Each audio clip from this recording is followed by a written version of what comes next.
that were Yeah. in the library. Wait, sorry, Sean, just a second. Brian, are you here? Yeah, I'm here. Okay. Hi, by the way. Hey, what's up? It's cool. Okay, Sean. So please now recap, so we all will know. So, well, I mean, the whole recap is we went around, we questioned a bunch of badge makers and badge sellers, and then we got on the mask makers, and we narrowed it down to 2. I don't know what the hell I just did there. Why is there the Library Secularum popping up? I've added it. Oh, okay. I've added it because you guys are in the Imperium Secularum, so you might want to check them up yourselves. Yes, we're in the catalog room, is essentially what I was getting to, which would be... I don't know which room that would be. Catalog room, I believe... you. By the way, you can zoom in. Oh, 15. Yeah. We're in 15. You're in we 15. just came through those doors. I would just like to remind you that you've sneaked inside. Right. Yeah, that's what I was about to ask. Didn't we? We had snuck in at night, and we were having to be careful not to, have lights and stuff. Yes, correct. Like I've said before, a lantern light will be visible from the outside, but a small candle probably won't. Mm-hmm. But first of all, yeah, Sean, sorry, continue. I'm not going to interrupt you. No, that's fine. I'm just sort of paraphrasing it, but so we narrowed it down to half of the mask makers that we had gotten names for. Yeah. First one was no. The second one was a yes because we found him almost dead and tortured in the back room. And so then that's how we figured out that Ansel was brother Axel. And you found his place. Yeah, and we found his place, and then he was also tortured, and we found out he was a mutant. Yeah. And you found his notes. You found his notes. As it turned out, Ansel was an ex-scoutist. If I recall correct. Yeah. That is correctly. Yeah. That he learned from I think it was I had missed Ruprecht that and part. I thought Tobias. he was like on his own. No. That's the whole thing. He learned stuff from Ruprecht and Tobias in Marienburg. Right. Because he was trying to impress that girl. Not impress. Use. Convince her. Use magic to get her to love him, but use the power to make her love him. But then something went wrong, and the exact specific something is in his missing journal, which is probably which can probably be found here, somewhere here. And whatever, Last Blood or yeah, because I don't know if you guys understand why you need to find the journal. Maybe you would like to tell me why is it so important. Well, I thought it was we need to find it. So what I'm not clear on is, so there's Ruprecht and Tobias have the kid. Yeah. They have some sort of chain that will make the kid do whatever they say, and then they're going to use the kid to sway the Emperor and the Theogonist to do what they say. Essentially, yes. Like that. And take over the Empire for themselves. Yeah, I believe it was called the Necklace of Unfailing Loyalty. And the fact that, that Tobias has the kid, has Karl, he probably moves to where Ansel left the chain. And where exactly he left the chain will be found in the journal, in the missing journal. Which is Helmgart's First Blood, is the book we're looking for. Whatever that means, of course. But yes. Right. But yes. Or we think it's a book. At least that was the impression I got, that we thought it was a book in the library, and that's why we're here. Yeah. And naturally, there's the black pigeon that's been tailing you, for quite some time. Oh, we thought the black... Okay. I thought the black pigeon was Ansel. Maybe it's not. Well, You don't know. But the truth is that this animal not only helped you escape once, or maybe even more times. No, I think it was only once, but it does tail you. Yes. There's a witch hunter searching for. You don't know if he's searching for you, for Ansel. He almost caught you, but the pigeon, threw down a brick on his head and knocked him out. His men dragged him off to safety. And now you're breaking into Librarium Secularum Imperium in the Grand Temple of Sigmar, in the middle of the city, to find Helmgard's first blood, whatever that is. Lucas and Vincent are very, very, very sick, and they are. They essentially look dead on their feet. That said, Vincent did receive the boost of strength from his inner self. So that's that. But yeah, it's you still have a long way to go. So I would like to ask you if you are spending any experience points, Brian. I need to grab a book on something while I'm here, so I can learn a new skill. Okay. So I had a question real quick. So we're breaking in essentially to the Temple of Sigmar. Like, morally, that leaves Renthar in a spot where, like, I know something for the good of Sigmar, for the good of the Empire. Yes. That I can't tell my superiors right now. Of course. I'm still doing it for the right reasons. So, like, in my mind, I'm not breaking in. I'm borrowing. Essentially, yeah. You are doing Sigmar's duty. I fully plan Karl. on returning everything and reporting in when this is over. You know what I mean? Yeah. So. Yeah, I know. Okay. But you have seen the light that is Karl, Sigmar Reborn, and Right. and your superiors here didn't. So you are on a higher moral ground. You know something that they don't. That Sigmar walks among you once again, and that you must find him. Free him from the clutches of vile Tobias, and return him to his people. You are doing God's are doing God's work. Cool. Yeah. Yeah, I just wanted to clarify that, like, where I stand on it. Yeah, sure. Andrew, you're still not, Yeah, he's not. Yeah, not unless something comes to him in a fever dream. Lucas is. Okay. Yeah. Well, Vincent's in the same boat, but as far as what happened when I was out, did you update any character sheets with anything, or is there anything of note I need to be aware of? I besides think I was my... updating one of your sheets. Wait a second, Vincent, you have... Well, first of all, you haven't updated your fate points. You have 0, and I see 2 on your character sheet. Okay. So that's the first thing. Actually, Andy was better. Andy had like 25 fate points on his character sheet. So Didn't his eye fall out or something? No. He just looks like... Well, he and Vincent look like they are dying. Let me very quickly just check my notes. Okay, so Lucas has minus 25% to all stats. Additional minus 20% to fellowship. Vincent has minus 25% to all stats. And minus 20% to fellowship because he lost his genitals. And I believe that's that. Sean, do you want to spend any points? No, not right now. I've misplaced my paper character sheet right now, so I'll just wing it. Sure, no problem. So my question is, who's making notes today? I believe it's you, Sean, right? Yeah, I was gonna do it one more time since. Oh, you still have one more session? No, Awesome. I don't. No.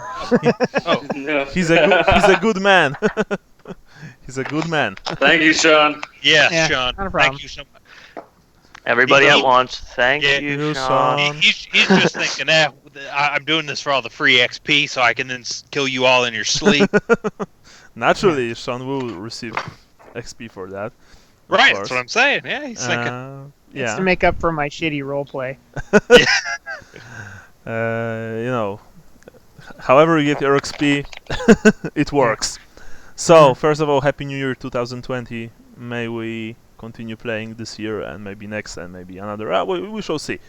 That said, Happy New Year, guys. All the best from me to you. And, okay, Sean's making notes. Happy New Year. Yeah. Sean's making notes. Now, my question is it already midnight? In game, I mean, of course, not, in the States. That is a good question. Let me look at the notes again, because how long did it take us to get over there?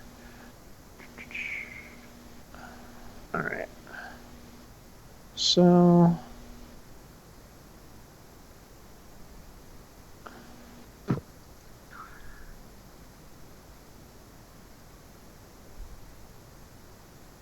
I know it's late, it's night, but I don't know how late it is, and I kind of need that info.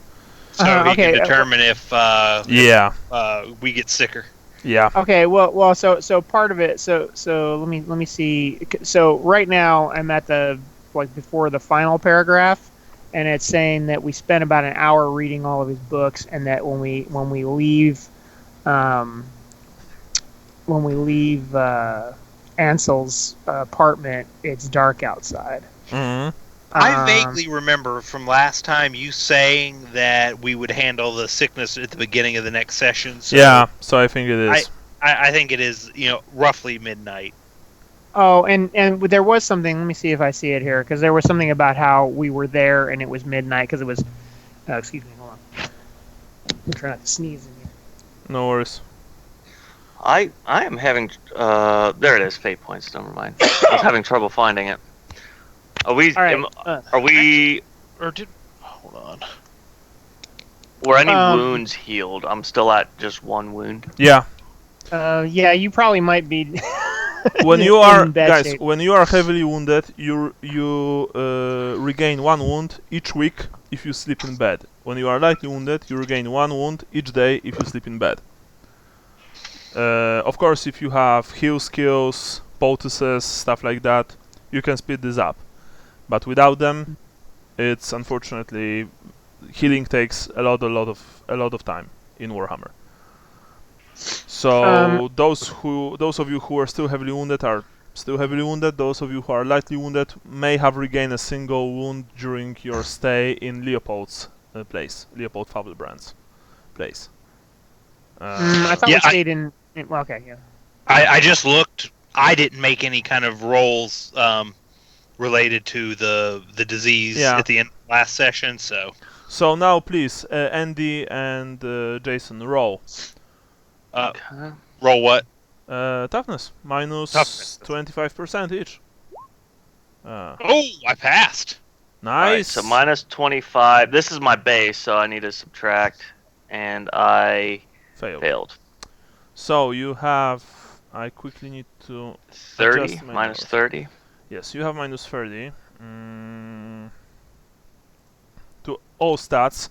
And now, if any of your stats except for fellowship reaches 0, you die.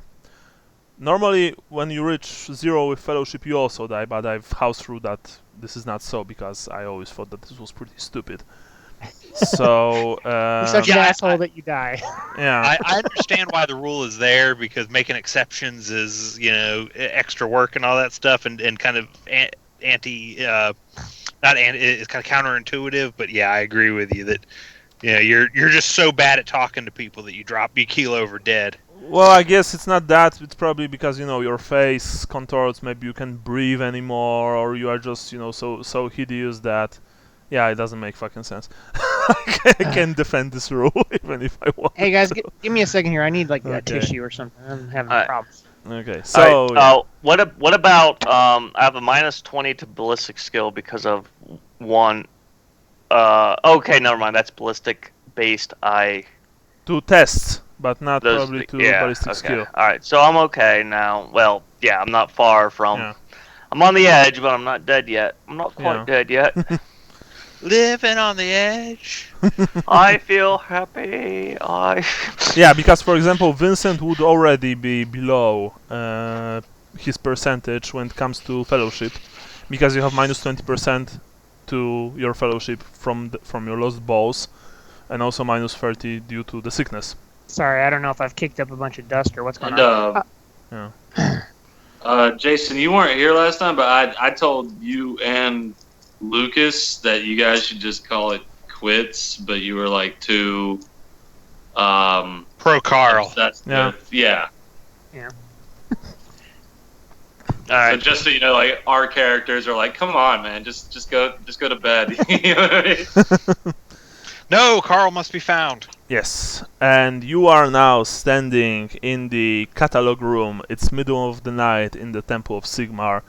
Outside, you can hear the capital of the Empire, still bustling with people, with lots of people, because there are a lot of refugees here coming, who came from the north, escaping the destruction wrought by the forces of the arch enemy. So Aldorf never really sleeps.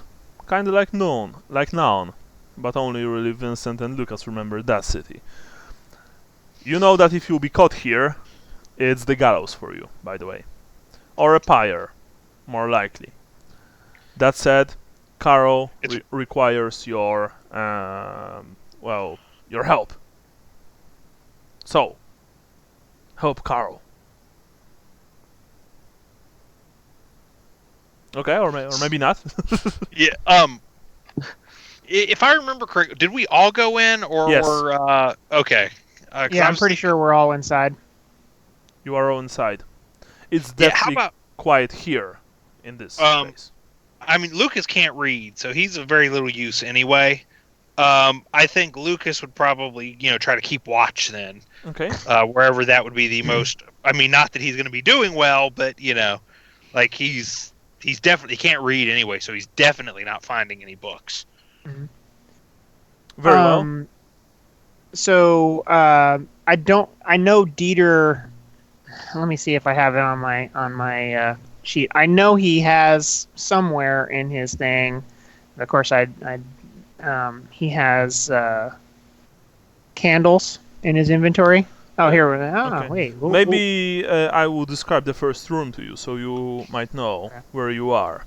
Okay. In this first room, there is a railed platform with 26 huge tomes on podiums, each with a large embossed letter on the cover. And let's say that, meanwhile, Dieter lit up a candle, so you might all see. Now, Rentar, roll me plus 30% intelligence test.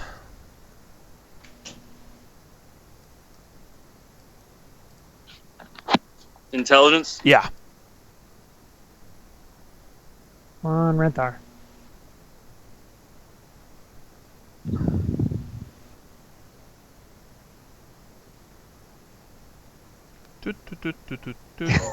Oh, nice. That's pretty good. That's it's the extremely first roll good. of the session. I didn't have my sheet up yet. That's extremely good. This is the best roll ever. This is the so-called absolute success in Warhammer Fantasy. Rentar, despite the fact that you're a hermit, you did receive, a rather complex training when it comes to the temple, the workings of a temple and temple life in general. Maybe not as complex as Brother Hildeveld, who directed you to poor Ansel's apartment, but still.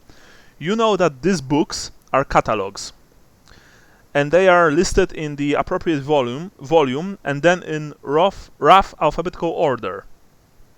You believe that probably the newly acquired books are stuck at the end of each tome.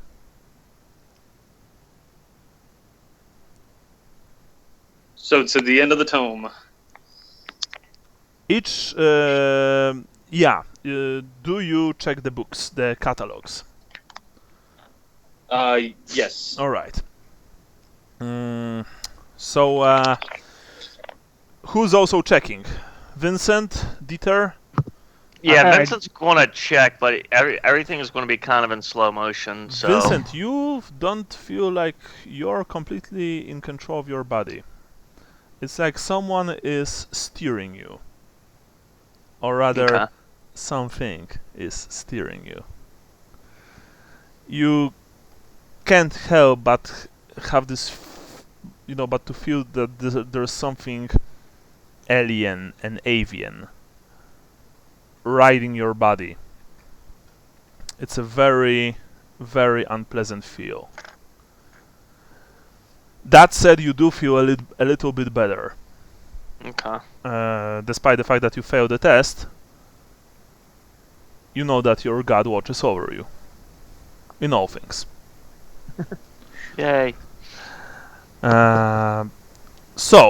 Vrentar, you approach the catalogs and you begin to check them out. You quickly deduce that each entry has the book's title and a code for its location. You do know that in this place there are 12 rooms and corridors in the library, each with many bookcases. So, for example, I will give you an example of the code. The code might be 4L35 waste red, which translates to room 4, level 3, 5th bookcase, waste level shelf with a red cover. Unfortunately, you also know that there is no key to this code, but there are brass number plaques on the door of each room and each bookcase. Oh, and when you've spoken about Helmgard's First Blood on last session, I believe it was Leopold Faulbrand who told you that it's probably about Blood on the Reich. A book called Blood on the Reich. Okay. Yeah. And wait a second. So I'm looking for either, really. Yeah.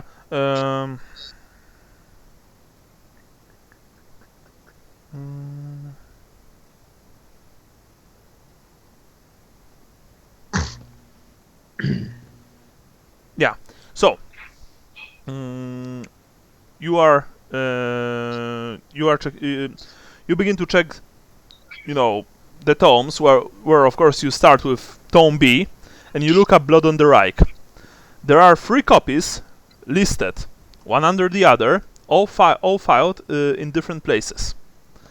And now I will give you another handout.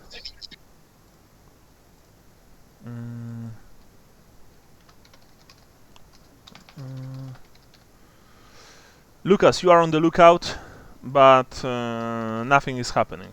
So, That's good. yeah.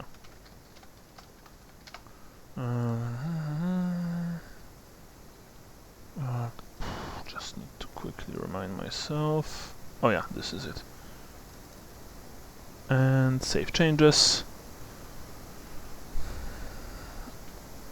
And yeah, I'm adding it to the handout section. It's already there. Okay. You can check. 610 head brown. 9 L2 3 knees green. And 3 4 hands brown. What are you reading off of? This is the thing. Well, so it's the 3rd edition, the 2nd edition, and the 4th revised edition. Well, where's the 1st edition then? Yeah. God damn it. You know that Tobias Helmgard wrote this book. It was called Blood on the Reich.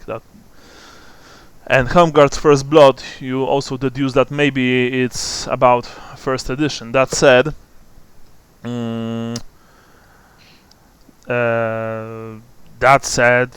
I don't know, you want to check the books or you want to snoop more for the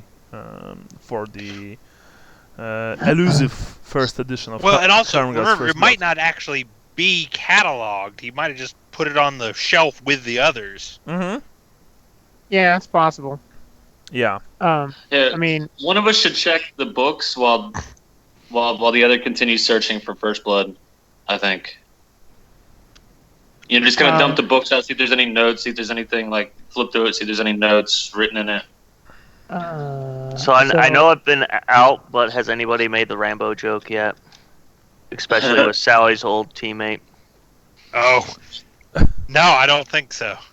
All right, well, look on the cover. Oh, okay. First Blood, yeah. war. Okay, so what are you doing, you guys? Remember that it is middle of the night. You are illegally standing in a library, one of the libraries of the Temple of Sigmar, of the Grand Temple of Sigmar, perhaps the most important library in this place. The good thing to know though is if we get busted, they're just going to scream that we're nerds. Yeah, and then they will, lit up a fire. So, true. So let's see. So we're in 15, and do we know? So the first one is the room number, right? Yeah. Okay, and then the second one is the shelf or row number, unless there's a level. All right. And we have no idea where stuff is, but we need to go to the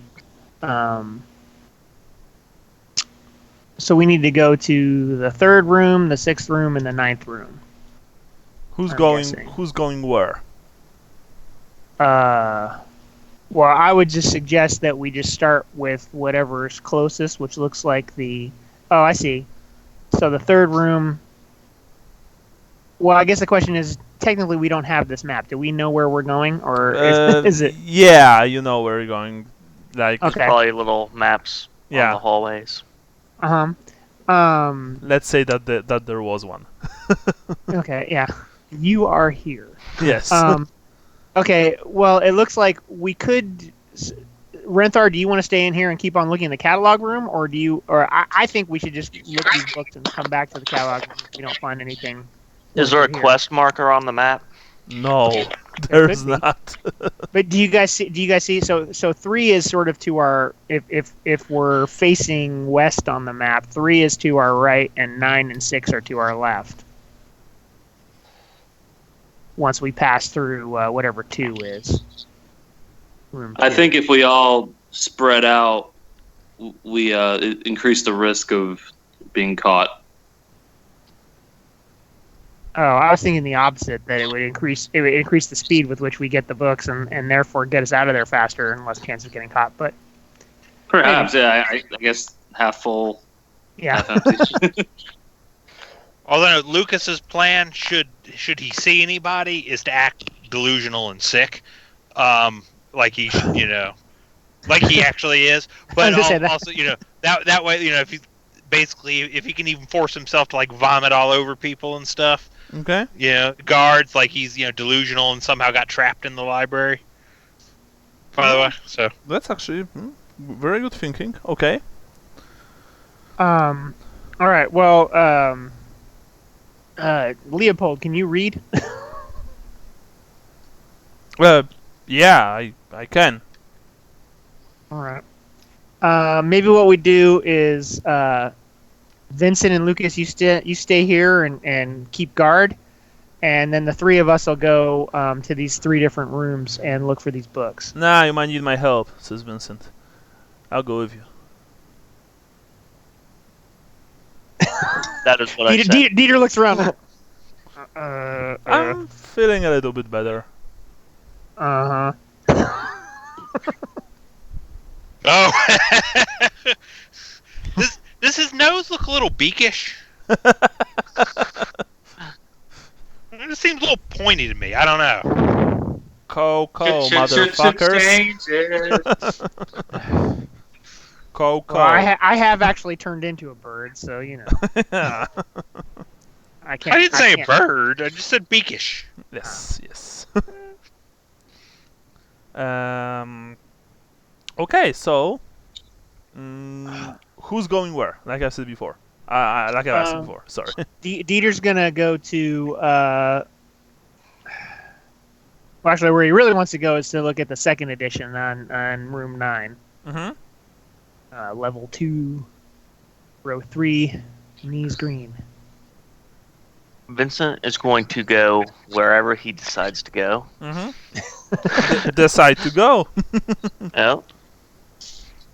You are the master of your own fate. Right. Where to, Dieter? The lord well, of his own fate, you could somebody even needs say. to go. Somebody needs to go. Room 6 is on the way to room 9. Somebody needs to go there to get the 3rd edition, and then the 4th edition revised is. I'll get those. So Okay. I'll break off on your way to room 9. Okay, so that's the 4th edition is in room 3. Okay, so Okay. room 3 is Rentar. Yes? Yes. Okay, room 4?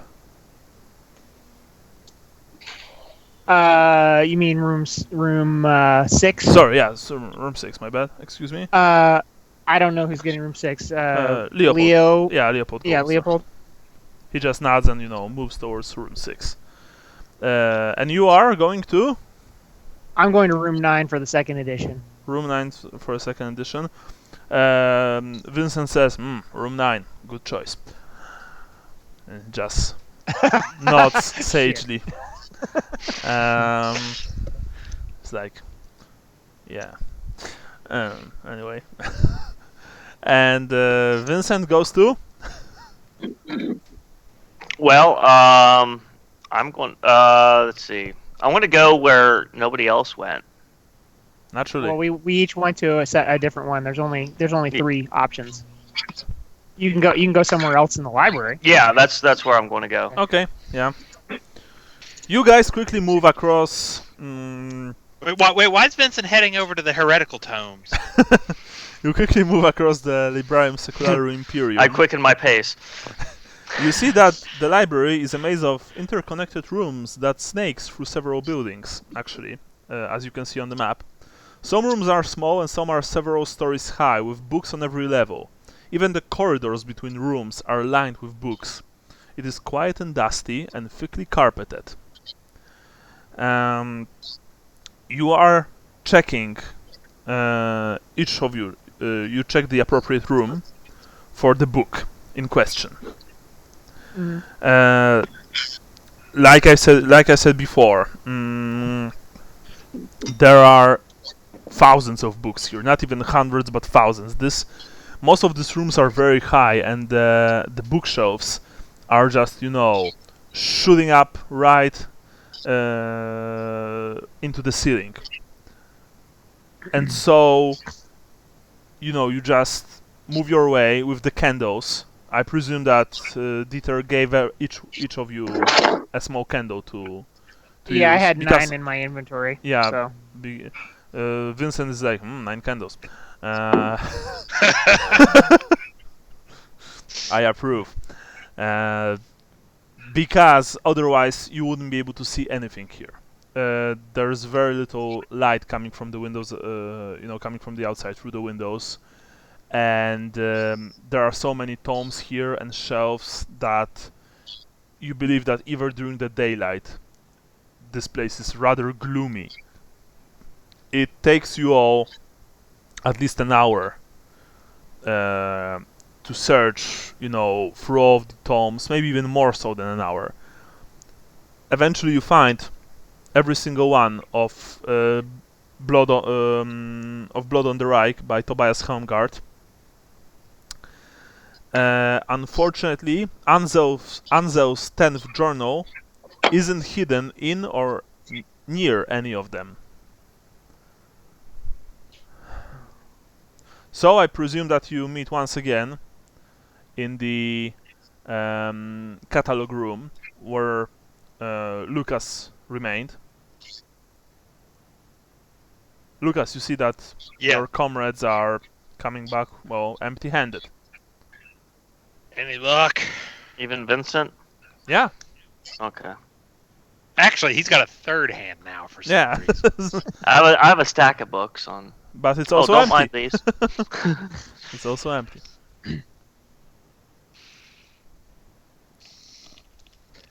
Well, we must have something wrong. What else could we... Helmgart's First Blood. Does anybody know what was the first book that Tobias Helmgart wrote? If it wasn't Blood on the Reich. Rentar asks Leopold, who is clearly outside of his element here. Would I know this? I don't know. Would you? Say yes. Did Tobias wrote anything before First Blood? No, I have no idea. I don't know, says Leopold.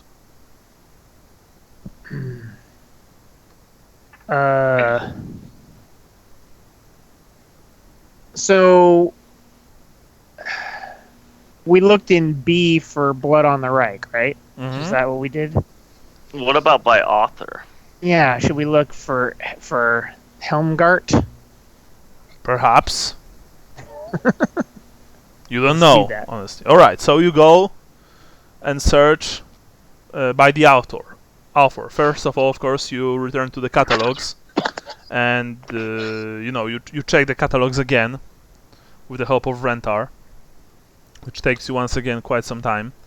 Then you go search for author's works, and yeah, he did wrote a couple other books and treatises. None of them was this book, if you know what I mean. I mean, when you check the other check his other books in the library, there wasn't a copy of Helmgart's of Blood on the Reich near any of them. It's already 2 hours. Wait, though, I didn't think they wanted to look for copies of Blood on the Reich near him. I thought they wanted to look at his other books. Like, whatever his first book was. That's what I understood. But you don't know what his first book was. Right, I know, but yeah. they weren't necessarily looking for copies of Blood on the Reich over with this other book. They wanted to look at that other book, too. Okay. Well, we yeah. Still, like I've said, there. Okay, yeah. His other books were completely, they were just there. Yeah, and I just wanted to make sure we were all on the same page. Yeah. Okay, Dieter has an idea. He's going to try to see if he can sense magic in here. See if that gives us any indication of where we might go to look for. It's worth a shot. Very well. Then open your eyes to the ether. I don't know what I rolled. Personally, I prefer to open my lungs to the ether. That looks like I failed. You through the ether. Yeah, you can't concentrate enough to open your eyes to the winds of magic, unfortunately. I'm not sure if I should spend a luck on that. I feel like I might need it later. Unless you guys are at a loss for what to do, and then I'll just do it. We could always consult Vincent. I tried, All right. but I don't have. All right. I failed. I'm gonna. Rentar and Dieter and you, Vincent, roll for intelligence. I need like a 4. Yeah. Nice. Unless my better half rolls. No. Fail. For you can't concentrate. The pain returns. The ache in your bones, the horrible heat emanating from every single part of your body. You can't concentrate. You've begun to breathe heavily and loudly. That said, Lucas also breathes in a similar manner.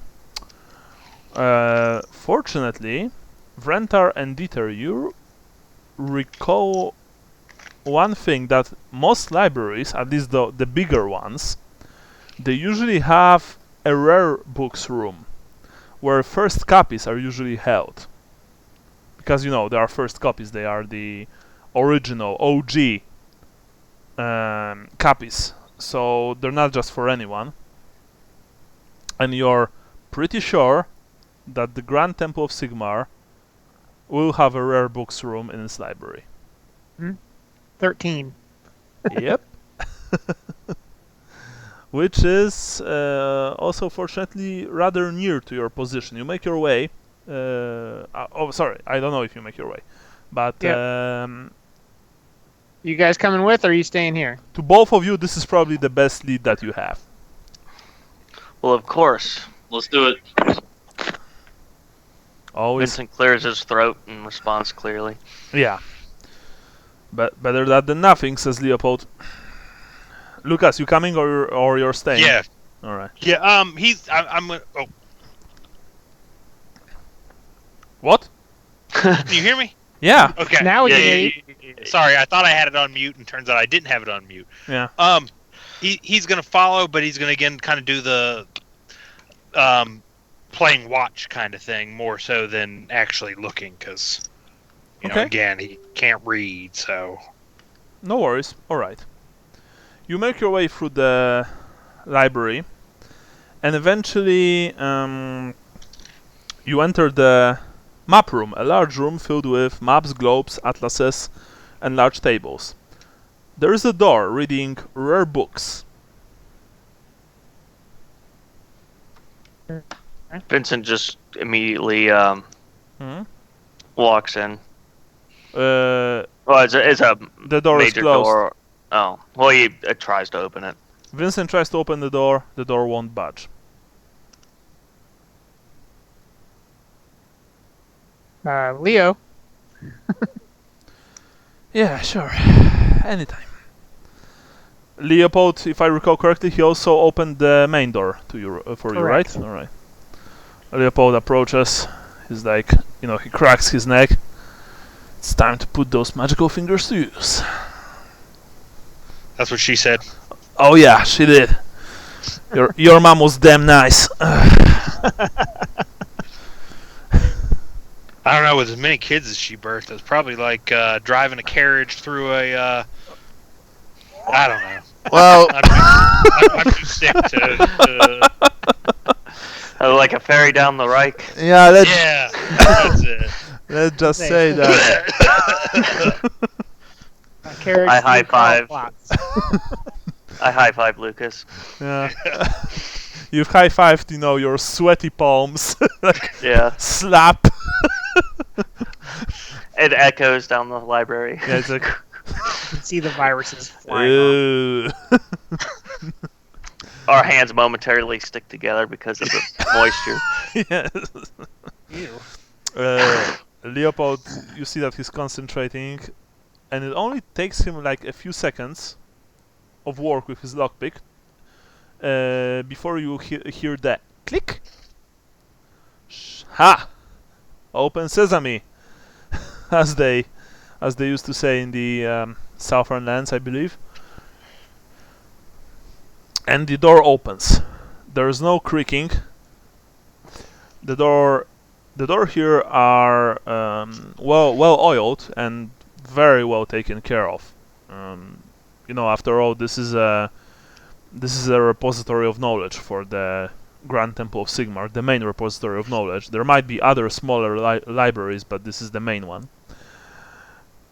And you see in the light of your candles that through the door there is a very small room lined with glass cabinets which contain books as well as scrolls and sheets of parchment. There is a small round table in the center. You can see on the map the room is very small. Alright, you know, guys, says Diablo, I think I'll stay here with Lucas. You boys search for this first tome or whatever.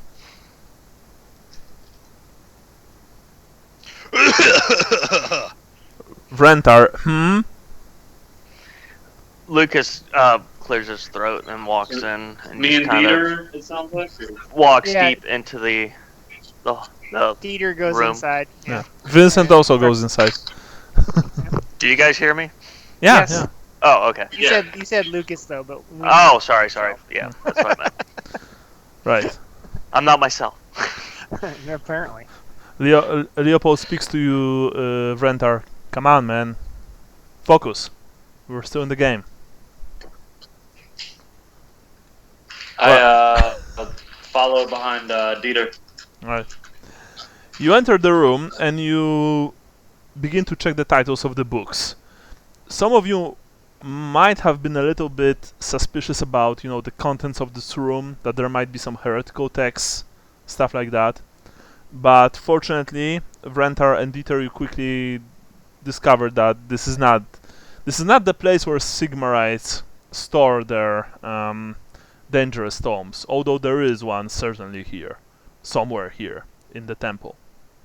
These books are just very rare and very, very old, most of them, as well as the parchments, the scrolls, stuff like that. You eventually find a small glass cabinet, and behind the glass there is a familiar title, Blood on the Reich, first edition. The cabinets are not locked, by the way. You can First edition, no way!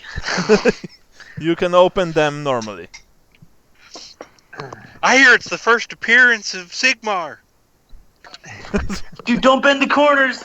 Never removed from its sleeve. Yes. Yeah, So, who's taking the? Dieter looks at Renthar. I'll take a gander. All right. Do I need to roll intelligence or anything, or? No. You just open the glass cabinet. You take the book out, and as you take the book out, a small leather-bound journal, labeled 10, falls on the floor. Flop. Labeled what? 10. Label 10. That was the missing journal. Yeah. Okay. I pick it up. All right. You pick it up. It's the same size and probably made by the same man who made all the other journals of Ansel Vorman. You, I presume, exit the small room.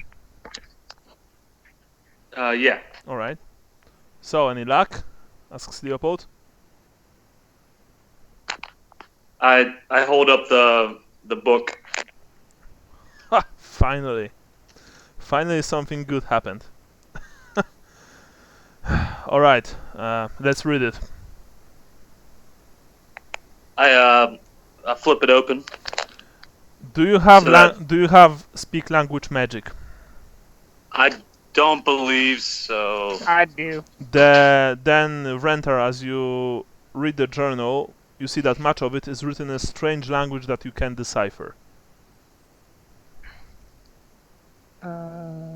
I have speak. Hang on. Speak arcane language, right? Speak arcane language magic. Oh, you do have it? Yeah. Okay. I have it as well. Alright, Vrentar, you see that you'll be able to read it, but it has been written in a strange style.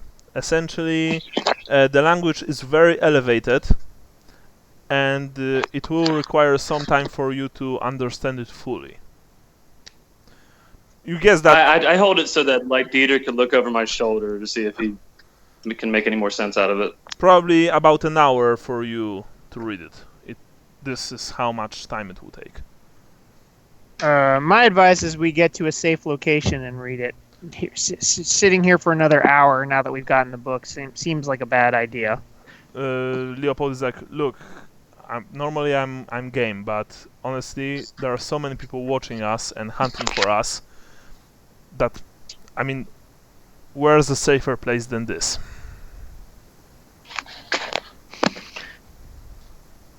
Are we at all familiar with how they make the rounds in these parts? What? No, we are not. Okay. how the guard Oh, ships yeah. are and stuff. Let's No, we look- have Yeah, no- let's- if there is such a thing. let's lock ourselves in this rare books room. Read what we must, and then we can leave. Yeah. There's only one way in and one way out of there, so Yeah, that's why we should and lock no, ourselves and no in. windows. That's Yeah. why we should lock ourselves in. We won't be seen from the outside. Yeah, good idea. Might as well. Lucas? Yeah. He's just kind of nodding off. Alright, go. Enter. I'll lock the door, says Leopold. And he stays outside. No, and calls Yeah, I know, and calls the that's- guards. That kind of set off my alarm. No, he walks with you. Hush, everybody go. Now, Alright, so we're all inside and now I'll we're throw reading the this book. little grenade inside. Yeah, we hear the door click. Wait, did he lock us in here? Now, alright, so I guess that you've all entered inside. There's no place to sit here, but the table is tall enough for you to rather comfortably read while standing right next to it. Who's reading? Because there's a test required. All right. Well, do you want to compare values? Well, it's up to you guys. yeah. It's based off of intelligence. Yeah, my intelligence is 54. I'm 46. You do it. All right. I just have to make sure I get. Vrentar, the- you can support him, and you can take time deter to give yourself a bonus, because normally it would be a -30 test. Oh, okay. Yeah, I'll take my time. Shall I spend a luck point to bump it up even more? Or I'll can I stand do by that? with the water Yeah. bottle and wipe sweat off his brow All right, Okay. as he reads. all right. So I will take my time. I will spend a luck point. So and- you have a total bonus of +10. That said, you can't reroll using luck if you are spending luck to boost your chances. Alright. Remember. about it. Yeah. I wouldn't use the luck I would use the luck to re-roll. Okay. All right. Well, then I won't use the luck to boost my chances. So it's just a flat. Yeah. on You should your- get a buff from me helping, right? I've already included that buff. Okay. All right. Fingers crossed. Nice. You passed. Yay. That said, it took you more than an hour, an hour and a half, and the rest of you guys, you just sat right next to the cabinets on the floor. Leopold is leaning against the wall. Lucas and Vincent, you're just too tired and exhausted to stand, so you are practically laying on the ground. Vrentar and Dieter, you are trying to decipher what Ansel have written. I am going to read this to you, and then I'm going to upload the note. So, first of all, there is a drawing of a necklace made of heavy chain, and there are several occult diagrams. That you quickly understood that some pages are directions for the ceremony of unfailing loyalty, which requires possessing the necklace of unfailing loyalty. There are also extensive Reichsspiel journal entries. It's a mess. Clearly, Ansel wasn't exactly right in the head. And he was also a very, very troubled and sad man. This is what it essentially reads. The most important part. The ritual must be performed in the house of one's family, for its purpose is to tie the subject not just to oneself, but to one's blood and kin. It inspires in the subject the love of a child for its mother and father, an unbreakable chain of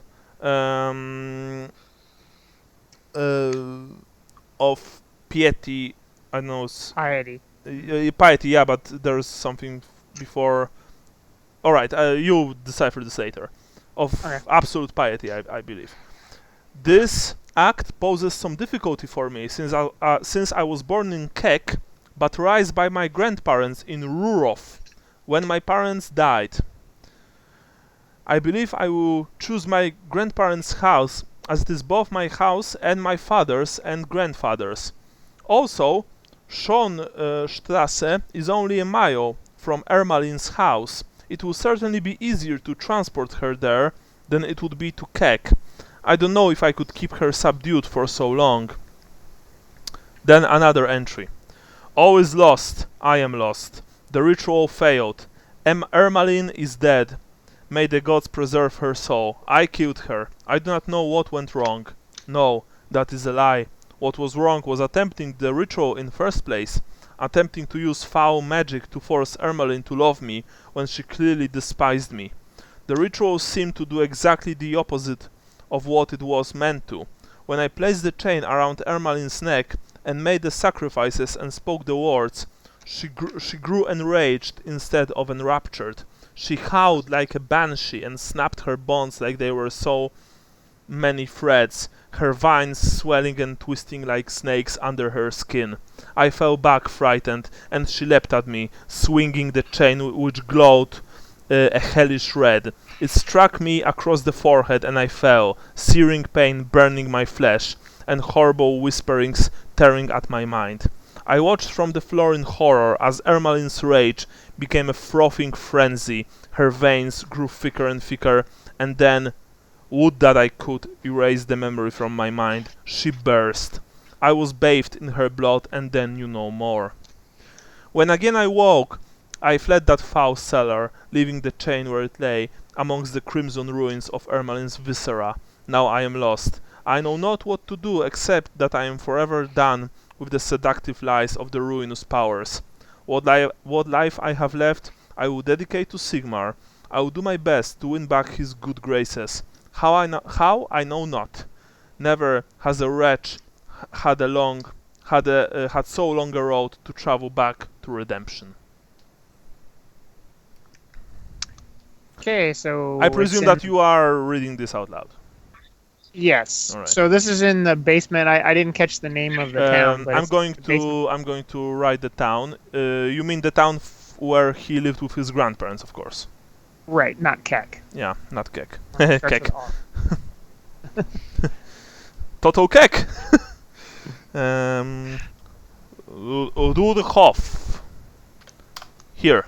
This is the place. Okay, Ruhrhof. Got it. So he was. So the necklace is still in this village of Rudhof, said Leopold. That's where that fucker Tobias is going to.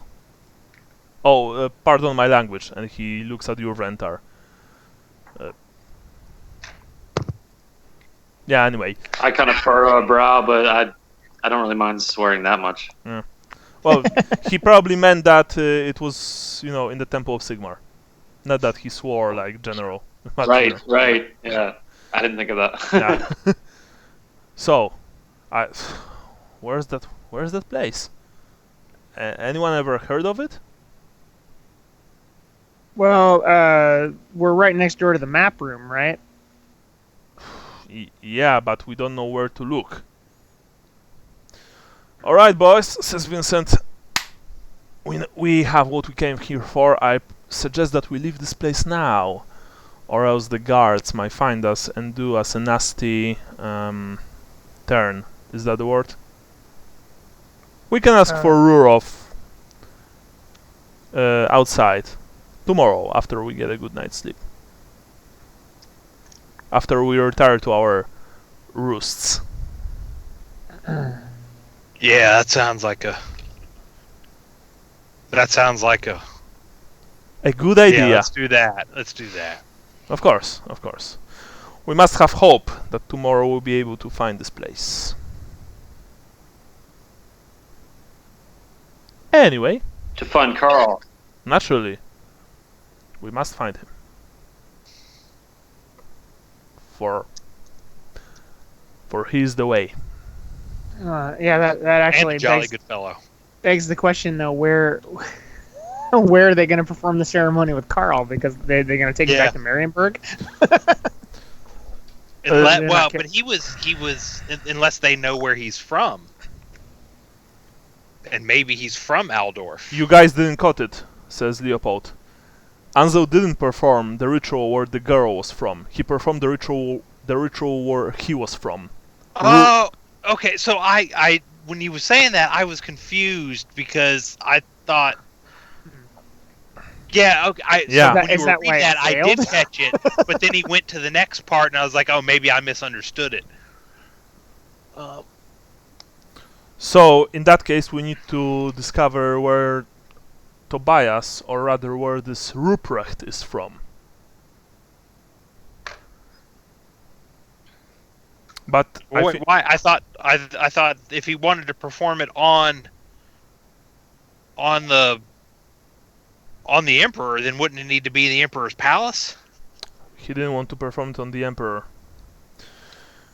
Look, from what I gathered, from what we found in the journals at poor Ansel's house and in this one, the ritual is about linking Karl to Ruprecht. Then Ruprecht will send Karl to the Emperor and the Grand Theogonist. They will be forced to do whatever whatever Karl wants, and whatever Karl wants will be what Ruprecht wants. Yeah, Ruprecht will be the power behind the throne. Sorry, I got it now. Yeah. Okay, but so, are we assuming that they already have the chain? I assume that they know where the chain is. They've tortured Ansel, so he probably gave them the location. They are probably on the way to Ruof right now. We need to hustle. If we want to catch them before they reach the place and before they regain this heretical artifact. Yes, perhaps this is a conversation we should have on the road. I think so. I know Vincent starts making his way back. I know a couple of guys who will who are running a coaching business that also works at night. We might catch a coach and drive from Outdoor even now. You know. Let's do it. Every hour counts. Come on. Yeah. Okay. You sound like the other Leopold. He was a good man. Says Leopold. Damn shame he died. Good Wissenlander. Yeah. Vincent, you hear in your mind, a weakling, just like you. Vincent chuckles to himself. After that, you quickly emerge from the Librarium Secularum. You have the journal in your hand. Leopold tells you that not far from here there's this coaching business that also caters to the more seedy elements of Outdorf, and that's why they sometimes operate at night. You know, contraband, stuff like that. Vincent and Lucas, you think that Sally would be right in his element if it weren't for the fact that he's dead. Unfortunately. As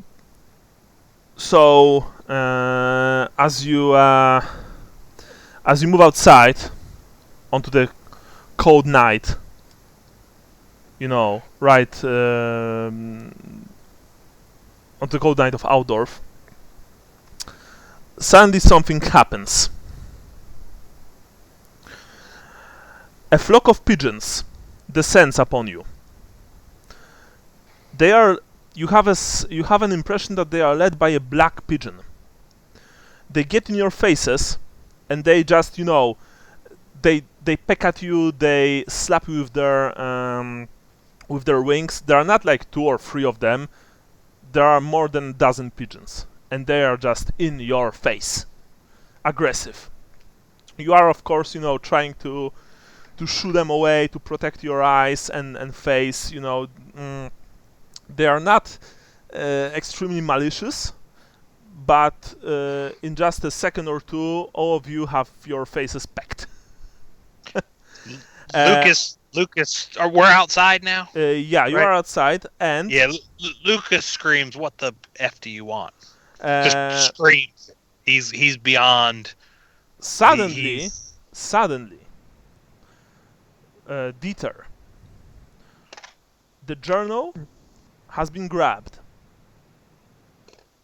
from your hand. A bunch of men emerged from the shadows. They are all dressed in black cloaks. They have their faces covered. They have swords in their hands.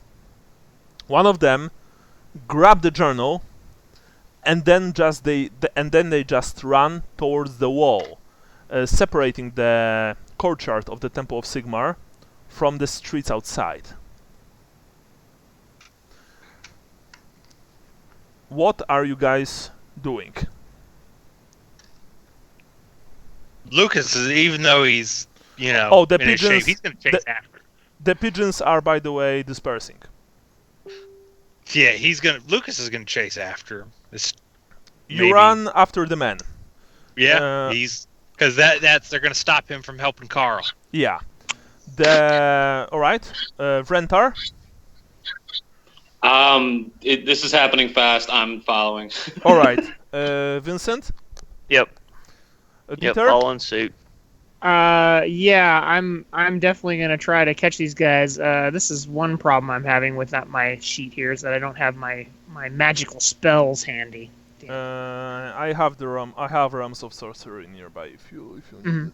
So. Well, I had it all. All right. So, okay, guys. So since this is going to be probably a rather lengthy segment, I propose 5-minute break. Make yourselves coffee. Use the loo, as funny as that might sound. And That then is America. We call it the toilet. yeah, or the shitter. I know. And then we'll be right back. Okay, sounds good. All right.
Anybody else here?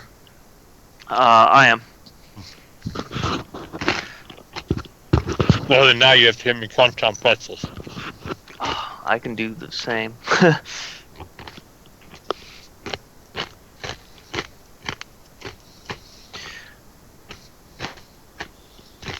Doing any modeling projects or anything?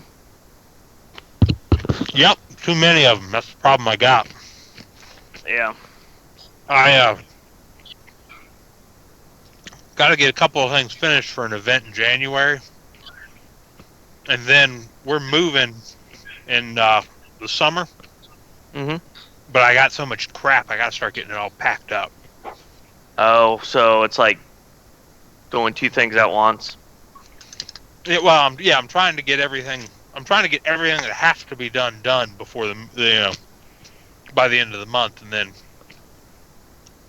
from there, I mean, I'll leave some stuff out because that's how I de-stress. But Mm-hmm.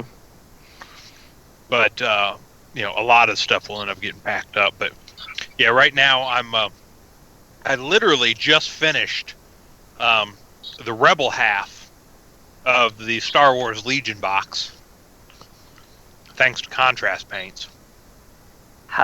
Now, I've been out of the loop for a long time. What's the difference between contrast paints and regular paints? Like, are they like just a wash or? No, they're like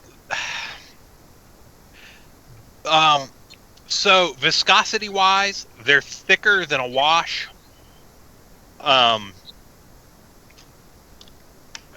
But they're highly pigmented like inks. Okay. So they're like a and, little transparent.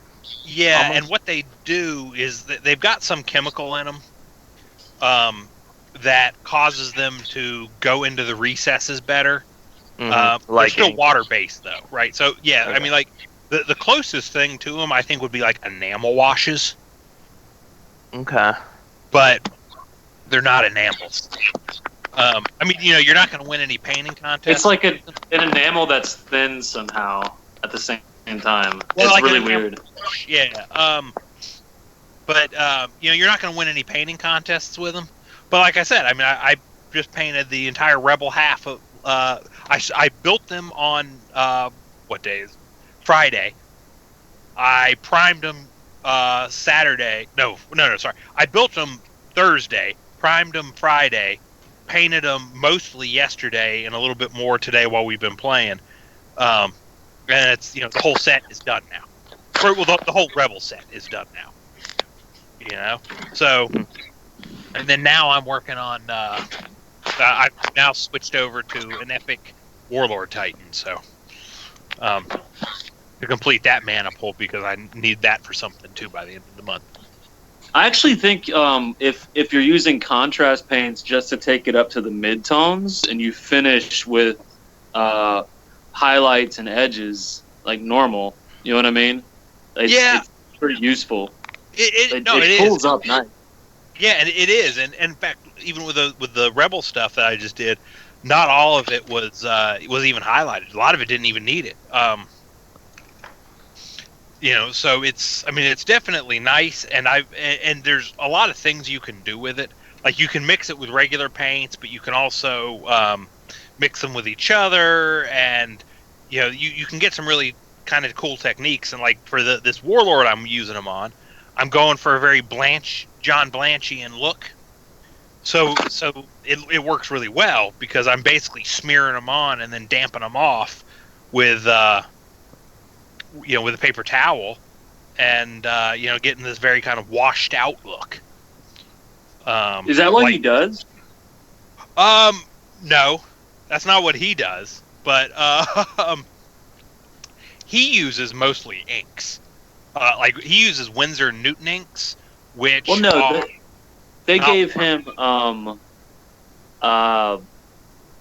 the contrast paints when they first came out, and they basically said he played with them then, and I think he just slopped them on with a brush.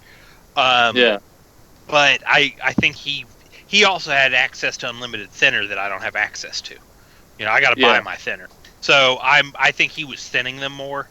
And I think what I'm doing is a way to approximate that without having to use as much thinner as I think he was using. Yeah. But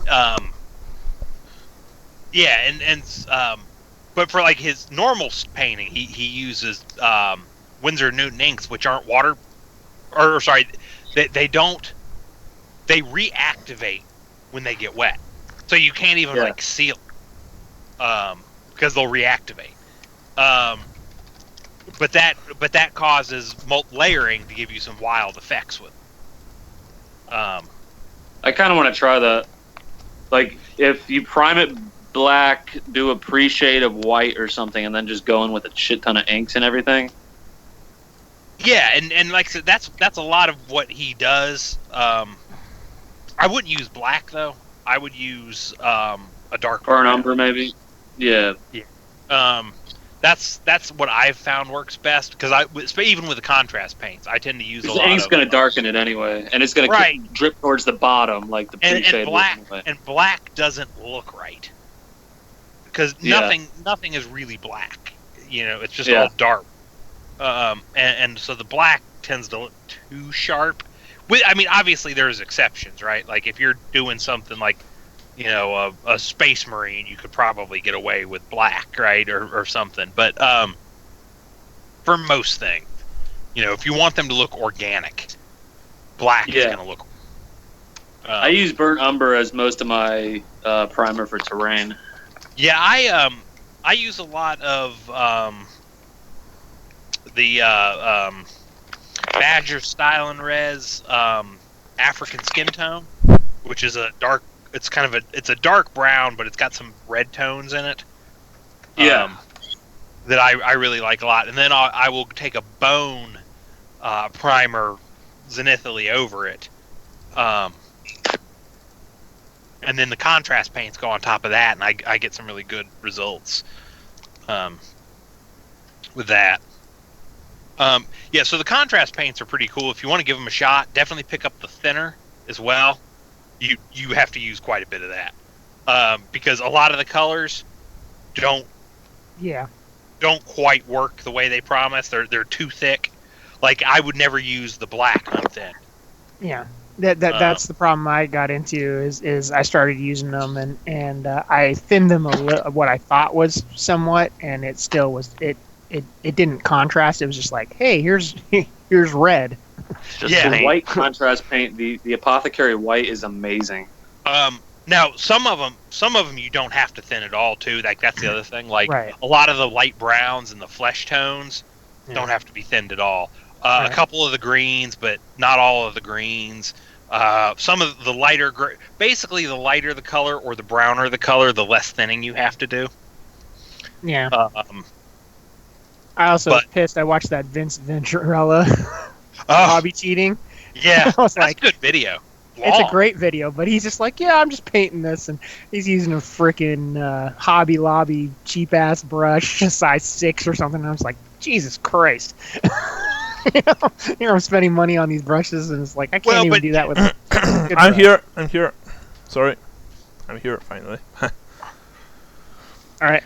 So I found my character sheet. You found? Yes. Okay, excellent.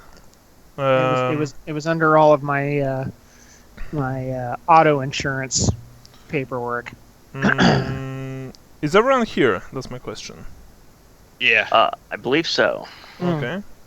Oh yeah, the one other thing about the contrast paints too is they dry a lot slower, so you can kind of like wet blend on the model with them. Okay, that's interesting. Okay. We need to roll initiative, guys. First of all. All right. Oops, sorry, D10, not D100. That was my bad. It's D10 plus what? Plus your agility score. There's also an initiative entry on your thing if you just go down under fate points. Yeah, it says initiative. You just roll it. Okay. Plus agility. So give me a total, please. 19. Yeah. See. Oh, yeah. So 57 minus 25 is 25 plus 7 is. All right. Yeah. 7 be 30. 2. So Sean, you have 53. Correct. Andrew, you have 32. 32. All right. Rentar, you have Brian 50. 50, and finally Vincent. 19. All right, they are first. They beat my 19. Yeah, they are first. Must be ninjas or something to beat that. Yeah. I must be awake to beat that. Yes. Well, there are a total of wait a second. Sorry, Leopold. So I need to roll for him. I need to quickly check. Can someone note the agility total sum for this combat? Oh, sure. So we have They are first. Mhm, After okay. that we have you, Dieter. After that, Vrentar, what's your base agility? Base agility is 41. So after that it's Leopold, then it's Vrentar, then it's Lucas, and finally we have Vincent. Okay. How many of them are there? You see 10 total. That said, they are running towards the wall, and they are fast. They are damn fast.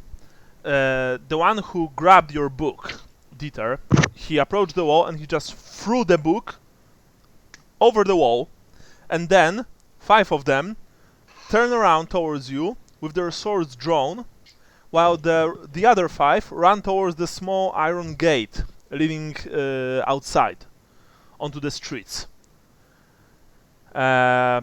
So that was them. Now we have Dieter. What are you doing?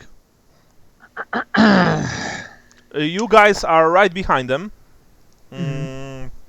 Of course, I know that you are chasing them. Can we draw this or something? Yeah, I guess so. Like the way it says, like, yeah, I guess if you're a moron, I can. But No, it's okay. I'll draw. I mean, I don't like drawing because I'm shit at it. But all right. So this is the. Oh yeah, but just like for visual reference, because it seems like this is the wall. This is the gate. Where are you drawing? I was gonna say I don't see anything. It's Okay, below the map. These are the 5 guys. it's in his imagination, guys. Yeah. It's on the piece of paper in front of him. And you guys you can't are see that? you are somewhere here. 5 guys, and the rest of the 5 guys are somewhere here. The book is somewhere here. Shit. Oh yeah. Yeah. No, I got it. I'm clearly very good at this. So that's. Are there any obstacles or No, like? no. You anything? are in the courtyard of the one of the courtyards of the Temple of Sigmar. You are standing on a very nicely trimmed ground, and that's it. Like trimmed, not ground, but the grass on the ground. So, the 5 guys who you see they remind you of footpads, maybe of some. Easy there. Everything's okay. Okay. They remind you of footpaths or some, low-level thugs. They've turned around and they are facing you. Now, Dieter. I would like to remind you guys that. Okay, let's make it easier. Let's say that when you were chasing them, you drew your weapons, so you have your weapons in hands. Dieter, what do you have in hand? If I have my weapons out, I guess I have my quarterstaff. You have your quarterstaff. Excellent. Now it's your turn. What are you going to do?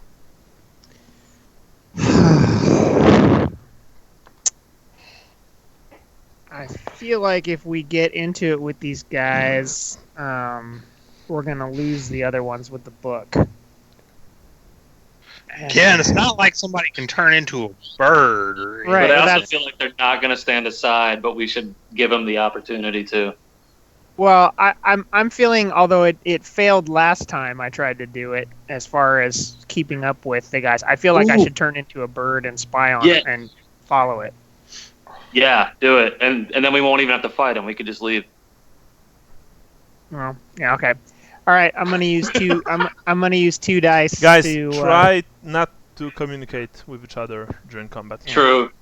Okay. Sorry. So in that case, let's make your turning into bird thing a bit harder Okay. on roll.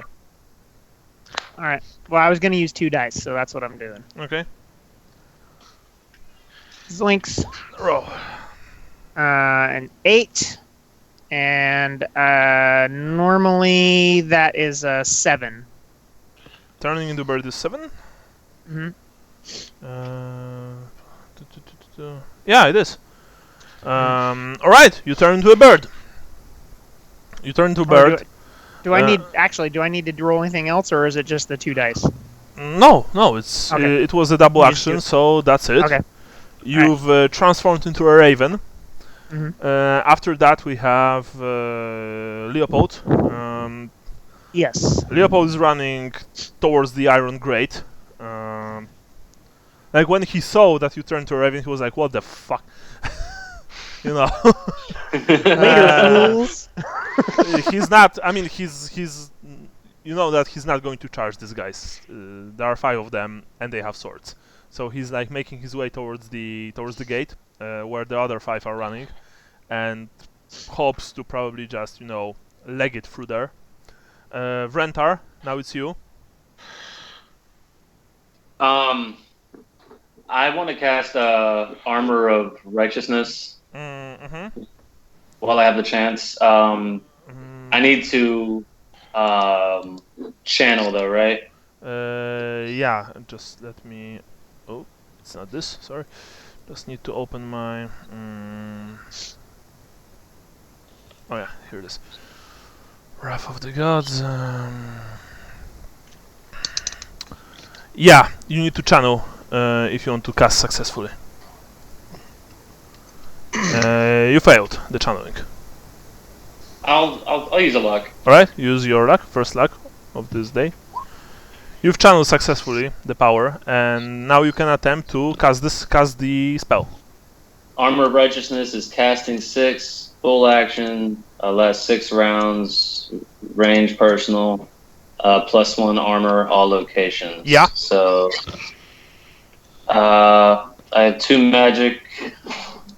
So how does this work again? You have to beat the target number. Yeah, you have to roll 6 or higher. On Well, 2d10? Well, if on you are however many D10 you choose to use. if you are using both of your magic points, then yes, then on 2d10. You can use Okay, only what's- one if you want, actually. Okay. So are you using 2 or 1? Yeah, I used to. Okay. You've channeled the Might of Sigmar, and you can feel that his righteousness is shielding you. The Armor of Faith has been successfully cast, and you are now protected. That was, I believe, a single action. Right? Yeah, but was channeling an action too? No. Channeling was just... It's something that you have to do. Okay, and I'm going to get both of my hammers out, but I'm not gonna follow Leopold yet. I'm just gonna make sure he has a safe path to wherever he wants to go. Alright, then you know that the guys standing to the right of the gate will probably try to intercept him. Can I say something real quick then? Yeah. If that's what I think. I'll say let him pass, and you will not burn. Alright. By the way, do you have quick draw? Let me check real quick. Because drawing 2 weapons is 2 actions, 2 separate actions. I don't have quick draw. Can I just draw the one? Yes. Then? You draw a Okay. single hammer in that case. Alright. After that, we have After that, we have what's the name? Lucas. Yeah.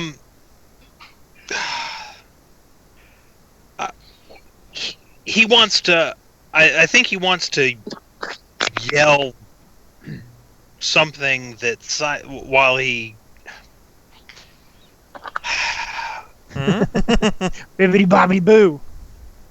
Yeah. No, but something like why. What are you after as he's charging into combat? So you are charging these guys. Yeah. Alright, you are charging these guys. What are you after? Stuff like that. Man. I'm trying to have a conversation while hitting you in the face. Right, Exactly. roll. Answer me while I hit you in the face. Roll for charge. For charge? Well, you are attacking one of them. Which one, by the way? You have them up. There are 5 whichever of one them. is closest. They are all standing, essentially. Hold on, the dice roller's in the way. No, that's not the right map. The broken circle is Lucas. Yeah, let's say that the broken. Or one of them. The one directly in front of him. So the middle one. Yeah. All right, you're charging the middle one. Yeah. Okay, roll. That's just a weapon skill. Weapon skill then plus 10. Minus 25. Minus 25. Oh. Well. Yeah, buddy.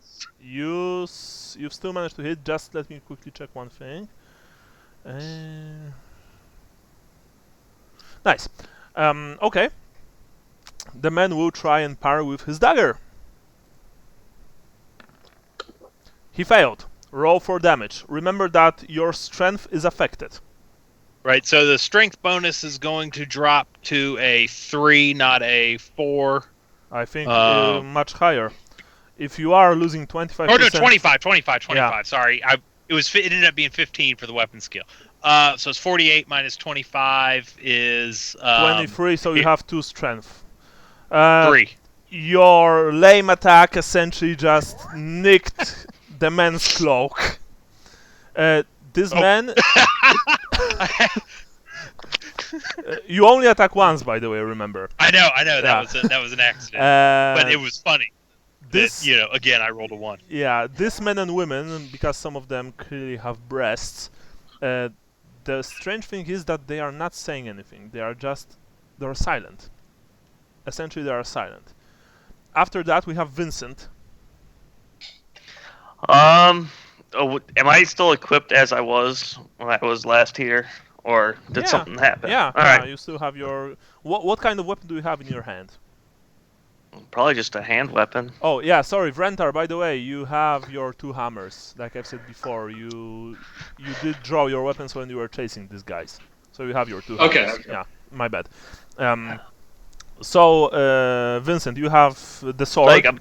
Yeah, do I have a shield anymore? Do you? I don't think you had a shield. Alright, well, I guess... think you've lost the shield much earlier. Alright, That's wait, let's see your character sheet, although... yeah, it's let me check my Although- other sheet. I'm dreading to see what's in there. Well, a lot of this happened when I wasn't here and I Yeah. didn't update it. No, I so- mean, I think you've lost the shield much earlier around the time of the inn in the forest. Yeah. Like you also have a handgun and pistol. I don't know if you have those. Pretty sure we don't have any of that type of stuff anymore. Yeah, because I Yeah. don't think you have a shield, honestly. Alright, so I'll draw my sword. You have your sword in your hand, and in your offhand you have anything, or I imagine I'd still have a dagger, so I draw Alright. my dagger as well. once again, as you drew the strange Oriental sword, you feel that it's like it's not fitting your hand well anymore. Like, Mhm. and for some strange reason, you think that you've chosen badly, although you don't remember exactly what did you choose. So, you have your weapons in hand. Are you charging, aiding Lucas, or what? I think I want to follow Renthar's lead. So you're staying behind, and you know that Lucas in his state will probably be dead within a few seconds. There are 5 guys essentially just surround. Well, they will attack him in just a moment. Yeah. All right. I'm aware. Okay. So Uh, this is combat, Vincent. Come on. What do you want to do? yeah, I want to move up to Renthar and then just stand by his side. All right. He seems to be, in my state, he seems to be dictating what's going on, essentially. All right. I'm basically trying to be a consequence if they don't let Leopold pass. All right. That's what I'm doing right now. Yeah. I imagine in my state of mind, I'm still, like, it's all happening a little quicker, because right now I have an intelligence of 6. Okay. Oh, so you are subjected to the stupidity rule. Nice. Probably. Nice. All right, that's actually important. All right, so this is what follows. So in that case, you do charge, and Lucas charged the black-clad hoodlums, while Leopold chases the 5 that just that just run out through the Iron Gate to the city outside, to the streets outside. Vrentar and Vincent, you are standing your ground and just, looking what's going to happen to the to Leopold and Lucas, while Dieter, you've transformed into a raven and you're just flying up into the sky. All right, so we also need to add another one.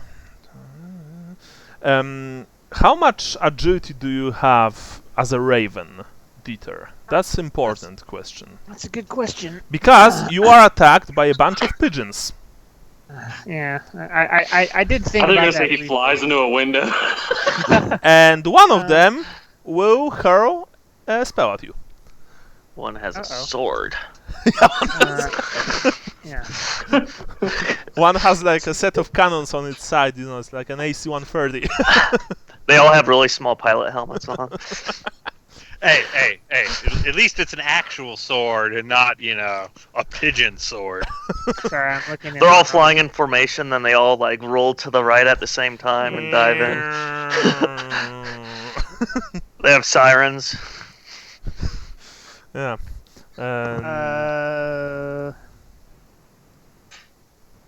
You should dive at him, then turn back into a human right before you hit a him. raven. That's not raven how this has works. A raven has a 38 agility. 38. So whatever you do, one of them acts first because he's got higher agility than you. Or do I? No, I should have the raven's agility, right? Not my own. Yeah. You only keep your willpower and intelligence, and that's it. Okay. And you can't cast spells, by the way. Right. Yeah. Roll. In that case, this will be a different combat than the rest of the guys. Sean, roll D10 and agility, and I'll roll for the. Oh fuck. Okay. Coolest thing I've ever done in roleplay. No, roll D10. What's that? Roll D10 plus your agility. Oh, I'm sorry. Yeah. Unless you roll. Alright, so first is the black pigeon, then there's you, and then there are the rest of the pigeons. They are like I said, there are about 12 of them. But so let's make this first.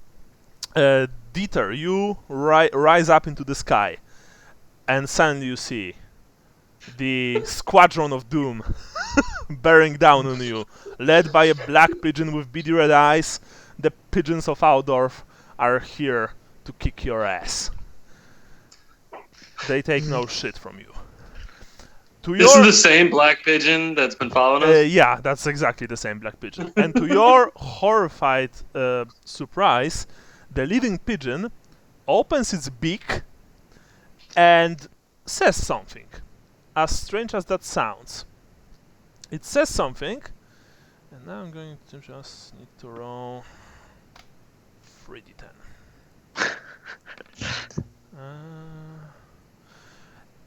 And from its eyes burst a twin beam of unholy power.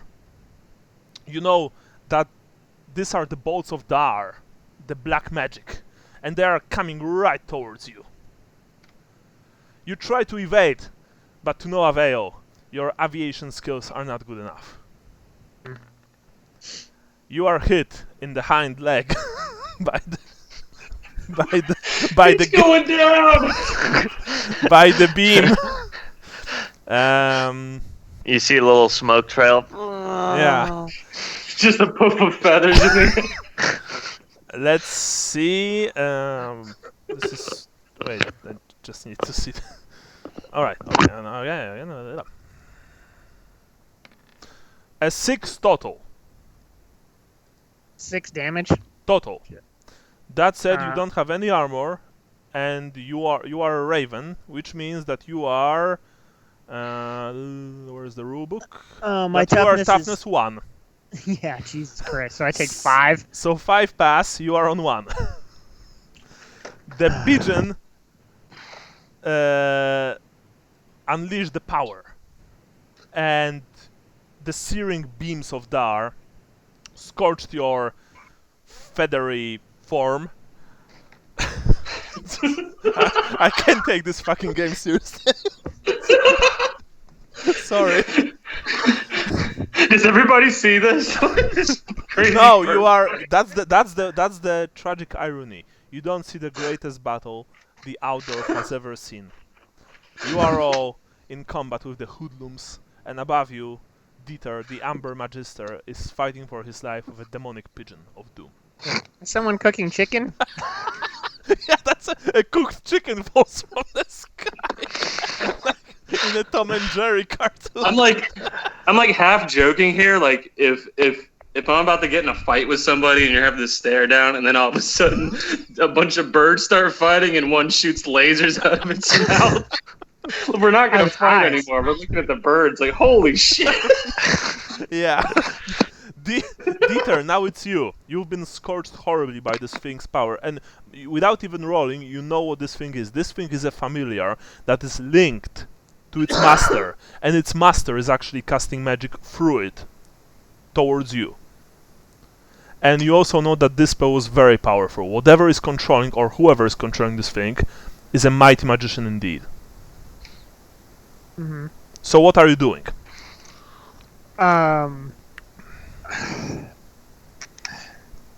Well, other than try to fly away and not die, I don't know what else I can do. That's probably the best option that you have. Yeah. Because the pigeons you see, and led by the black pigeon, they are flying from the direction that the thieves have run towards you. They are essentially blocking you from following them. If you want to follow them, you will have to fly through them, and you know what that means. Yeah, and I can't cast any spells, so I'm pretty much screwed. All right, so Dieter's gonna try to fly behind a building or get out of dodge. RTB in 5 mics. So, right. So you're just dodging, you're flying to the side and flying as far away from the horrible pigeons. You can't turn back to a human behind somebody or something? You can turn anytime you want, but in the air, that's practically a death sentence. Yeah, I'm gonna try to get out of laser shot. Yeah. And convert back to. I didn't pay attention to how long I can change back into my regular form anytime I want, or yes, is it... I have actually here. You can return to your human form anytime you want. Okay. And the spell automatically stops working when you receive a critical hit. So actually, that's a good thing that you didn't receive the critical hit right now, because you fell from the sky. You know. It would have been better if you landed turned right on into the a clock, goose. Yeah. Yeah. It's raining wizards. Yeah. So that was it. You are flying as far away from them as possible. The pigeons, except for the black one, are following you, making sure that, you are preoccupied, let's just say. Meanwhile, you guys. All right. The 5 that run outside doesn't matter. Leopold is chasing them. Okay. Lucas, the 5 guys are ganging up on you. They're just, they're just jumping you. Their swords are drawn, and they are trying to, well, end you, unfortunately. Actually, only 3 of them. The other 2 are rushing towards Vincent and Vrentar, 1 each. So first we'll do the 3 that who are fighting you, Lucas. I think it will be easier that way. Okay. So it's, I just need to see. Okay. Oh, and does he have? Yeah. Okay. Sorry. All right. So first, the first strike goes from one of the mysterious strangers in the dark right towards your arm. Are you parrying or dodging? I will dodge first because you only get to dodge once, right? Yeah.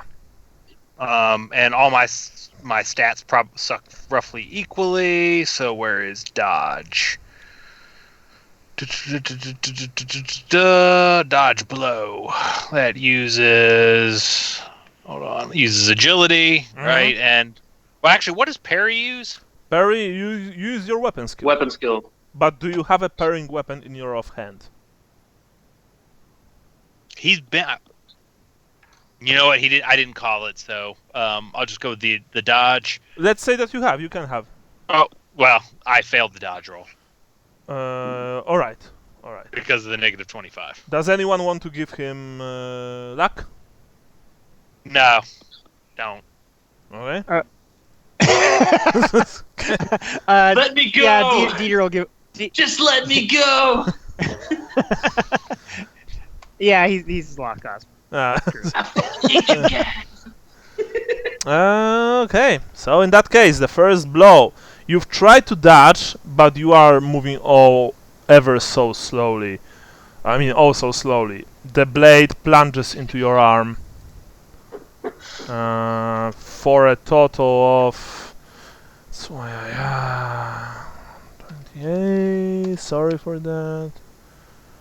20 plus 15 is for a total of 10. Hey, I'm at 1 wound. Strength bonus is, toughness bonus is, let's see, 1. So I'm at 19 toughness. So 9 minus the 1 wound I have. I got no armor still from losing all that. So minus 9. Yeah, and I'm out of fate points. So okay, so I guess it's critical hits time. Let's see. I think this is it. Okay.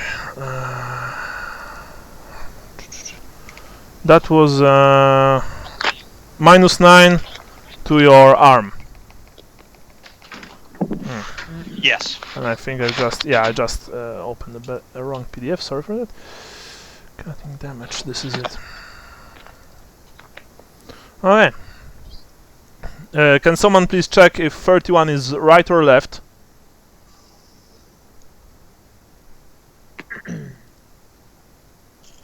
I don't have that open at the moment. Anybody else? I don't. Okay, doesn't matter. I have it. 31 is your right hand. All right. The blow was strong, and it was very, very, very serious. The weapon slices a large chunk of flesh from the meaty part of your upper arm and shoulder. You've dropped your weapon, which you were holding in your hand. You can't use that arm, and you suffer a minus 20 penalty to weapon skill for the duration of combat due to pain and bleeding. Roll minus 20% toughness test. Which, of course, you also add a minus 25% from the sickness. Oh, then in that case I can't pass because I have 44. You can pass on 0-1. You always pass on 0-1. You fell to the ground, screaming in agony from the pain and the shock. You've never felt such pain, or at least you don't think that you did. The other two villains raise their swords and rain down blows on you. The first goes right towards your chest. You can't parry now because you don't have a weapon. You don't have enough. It only works if you have two weapons, essentially. You have to have a weapon in your offhand. The twin-tailed comet doth soars, doth fall. I don't have it memorized yet. Yeah. So it's 12, so it's minus 11.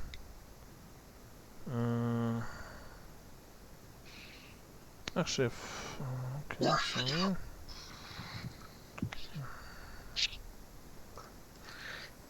So it's okay.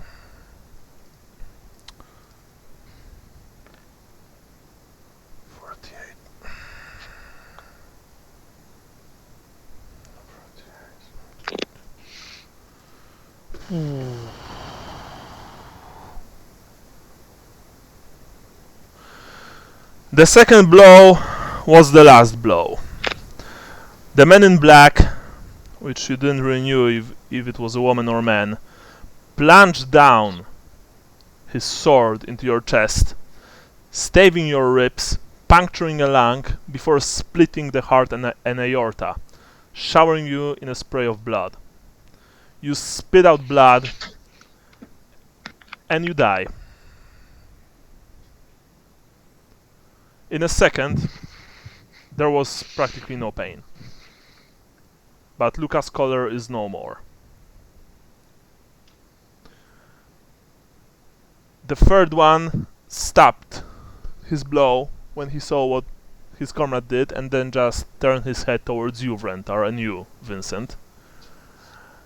But you don't have time to think about it too much, as the two villains as the other two are rushing you. First, Vrentar, your enemy lunges towards your legs. Are you parrying or dodging? Vrentar? Can I parry with the hammers? Yeah, you can. You can. Okay. I think I'm gonna parry.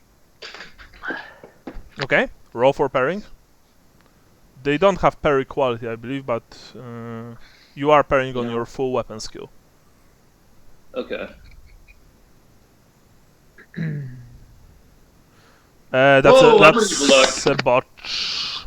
I have one more luck after this. Alright, nice. Okay, well at least it's not a botch. You've almost lost your weapon, but fortunately you had time just enough to grab it. That said, the hit went through, and a total of 8 damage to the leg. 8 damage? Yeah. Okay, I have a toughness 5, and I have 3 armor on the legs, 1 from So nothing. the armor. Yeah. The blow was miraculously stopped by the armor of faith that you've woven around yourself. Fortunately. That said, the other villain is attacking Vincent. But Vincent, you've managed to just in time slash wildly with your sword and just, keep him at bay. Now we have Vrentar. What are you doing? I would like to cast. Yes. Where was it? The comet, I believe. I don't have the comet. I was going to do Blessing of Sigmar on my hammer. Okay, yeah, sure. I thought you were going to cast Get Me the Hell Out of Here. I don't have that spell. I do have Deny the Heretic, which I've been waiting for an opportunity to use, but for some Jackie Chan style fight sequence, but it hasn't happened yet. Okay. But I'm going to use Blessing of Sigmar. It's casting 4. It's a half action, last 6 rounds. So you'll be able to attack after that. Yeah. So you are So you are casting and attacking probably with your hammer, right? Yeah. Okay. Yes. So first of all, roll channeling. You know, Okay. I'm not still channeled from before, or it's for each every spell? time you roll, you use magic, you need to channel. I mean, roll a channeling test. You're not channeling per se. You're just. All right, you've passed. You are testing for the wrath of the gods. Essentially, what happens? You know that Sigmar is with you. You say a quiet prayer for poor Lucas, and then you try and use the power on your hammers. So roll 1d10 or 2d10. Sorry, I don't know how many you want to use. Nice. Your hammers blazed with the light. You can't concentrate. You can't see Vincent since you are in combat with your enemy. But if you could see him, you'd see that he winced with disgust. That said, you are attacking the man in front of you. Roll for yeah. Can I do a all-out attack still? No, because an all-out attack is a double action. You only have a single action, so you only attack once. I'm cursing and spitting in Kazalid because my friend Lucas just went down. All right. You know the Dwarven language? I speak Kazalid, and it's a holy language, and oh, okay. To Sigmarites. Yeah. I didn't know that. Useful for our next career, Lucas. Yeah. Yeah. Right. Roll for a weapon skill. Nice. He will try and dodge. There's a bigger chance. He failed. Roll, roll for damage. The hammer goes straight towards his face. For Sigmar. Oh, okay. Well, remember though, he does double damage on heads. I know. That's why I want you to. No, I was reminding Brian. That's why I want you to, to count the total amount of damage that you are dealing, Brian. Okay, I have 5 strength. I so have strike mighty blow. 11, and the spell. The blessing of Sigmar. That's +1. So it's total of 12. Yeah. Damn. All right. What happened was that you struck the man in the head. He had the time to just cry out for a split second before he exploded. The power unleashed by your hammer was so horrible that the man simply disintegrated. He turned into ash. Everything he had on him, he's just no more. Be gone from this holy place. When your hammer struck the ground, even you, Vincent, you feel this tremor, stuff like this. Yeah, that's the power. That's the godly power right there. Lucas is unfortunately no longer with us, but Vincent still is. All right. Well, I guess I am going to.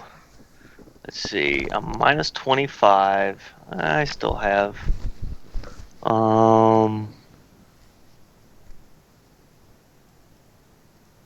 I am going to do.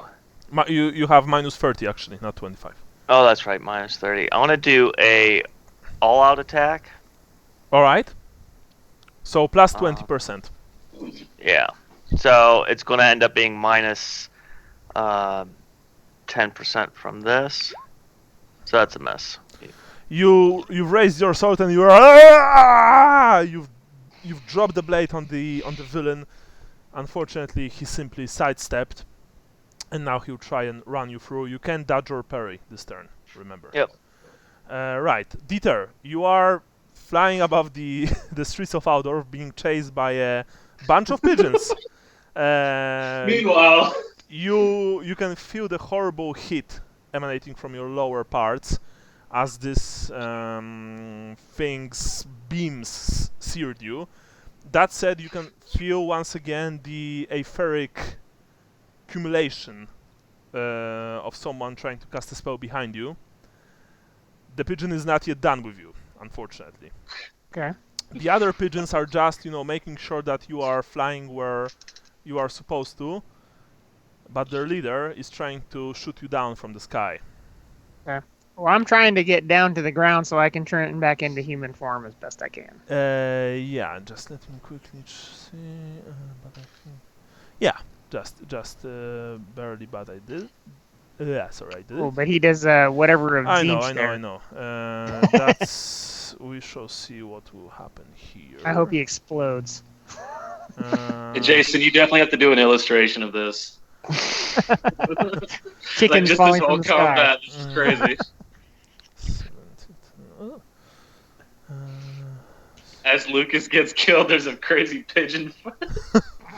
Man exploding.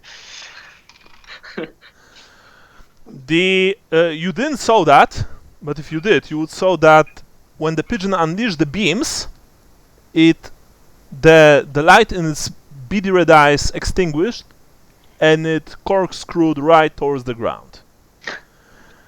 Unfortunately, the beams struck you right in the middle of the chest, Ah, fuck. and that's a 10. Oh. Yeah, I had Goose. 1 hit point. So once again, Eject. Hopefully you're not that high off the ground. And it Tot- looks like I'm using a fate point there, guys. total of 20. Yeah. Oh. Uh, Shit. I sort of feel like I need to use a fate point to not die here. Yeah, you are on minus. I don't even need to roll for what will be on the critical table hit. You need to spend a fate point to survive. Yeah, I do that. The twin beams, a spell first created by the. You don't know that, but the user of the spell knows that it was the first created by the first and the most accursed of all the necromancers. Emerged from the pigeon's eyes just before it overloaded the minion's simulacra of a brain and hit you right in your feather-covered chest. The pain is immense. You've lost consciousness almost immediately, and you are plummeting towards the ground, changing midair into human form as the spell that you've cast on yourself stopped working. Fortunately, you were flying above the Reich, and so you've just fell into the river. Whoops. Yeah. Good thing I don't know how to swim. It's a shame you weren't flying over a fruit vendor with a stall and a nice, big canopy to land into. Yeah. Unfortunately, what happened is that also your robes, because of the fall and situation that you found yourself in, your robes have been heavily damaged. So you had a normal quality clothing, I believe. Yeah, I think so. So you now have a less poor quality clothing on you. But other than that, you have all your stuff. Okay. Well, actually, your quarter stuff probably was lost. Come to think of it. Sorry. Because you had it in your hand when you used the power. So Yeah. So unfortunately, that's that. But I remember that you did had a weapon at your belt, some kind of weapon, a cutlass. Yeah, I have a. For some reason, I have a cutlass. Yeah. Who knows So why. that's that. So you've lost your quarter stuff, but other than that, you are fine. Well, fine. The rest of You're not dead. yeah, the rest of the pigeons dispersed. Boys, the black-clad killers rush you. Rentar, two are rushing towards you, one is rushing towards Vincent. Once again, there are no cries. These men and women are clearly here to end you, perhaps to avenge their fallen comrade, or perhaps just to stall you. You don't know that. But they are trying to end you. Rentar, the first one, you've managed to sidestep his wild lunge, while the other one managed to hit you towards the leg. Are you dodging or parrying? I'm gonna parry. All right. How many luck do you have left? 1. Okay. Roll for parry. Nope. Are you using luck? No. All right. Once again, the blow goes towards your leg, and this time for a total of 10. So I believe that's one goes through because you have 5 toughness. You have a mayo on you. I have armor 3. So Like all around. remember that if you have a mayo on you, you also cast harder. I have the perk for that. Oh yeah, okay, the caster, okay. But does armor casting. does it completely negate the effects? It says no penalties for casting with armor. Okay. So you have 3 armor, 5 toughness, and you still have the armor of faith, so that's 9. So only a single point goes through. Okay. The man nicked your leg with its sword. Meanwhile, Vincent, you are fighting with your villain, but the other one is charging you. And when you were, he blindsided you, and he plunges his sword right into your torso. You can't do anything. You're too slow, and you've just exposed yourself. A rookie mistake. The voice in your head mocks you, saying that he thought that you were a better swordsman than this. But it only 4 points total. Okay, well, let's see. My toughness is now a 2. I don't have any armor on the body. So -2 total. So -2. And I have 1. So now I'm at a -1. -1, exactly that. So I'm going to roll. I don't think that anything bad happened to you. It's 2.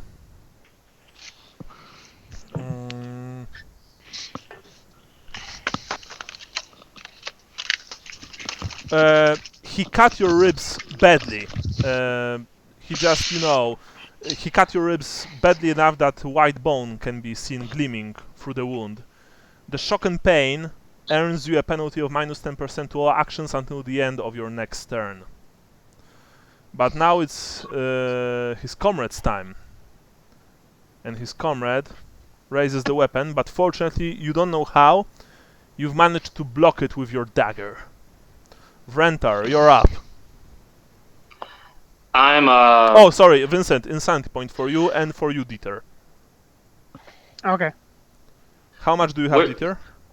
I have 4 now. Okay. How much do you have, Vincent? Well, 2. Alright. Because Yeah, I just got an insanity. sorry. So now, Vrentar? Sorry, Brian.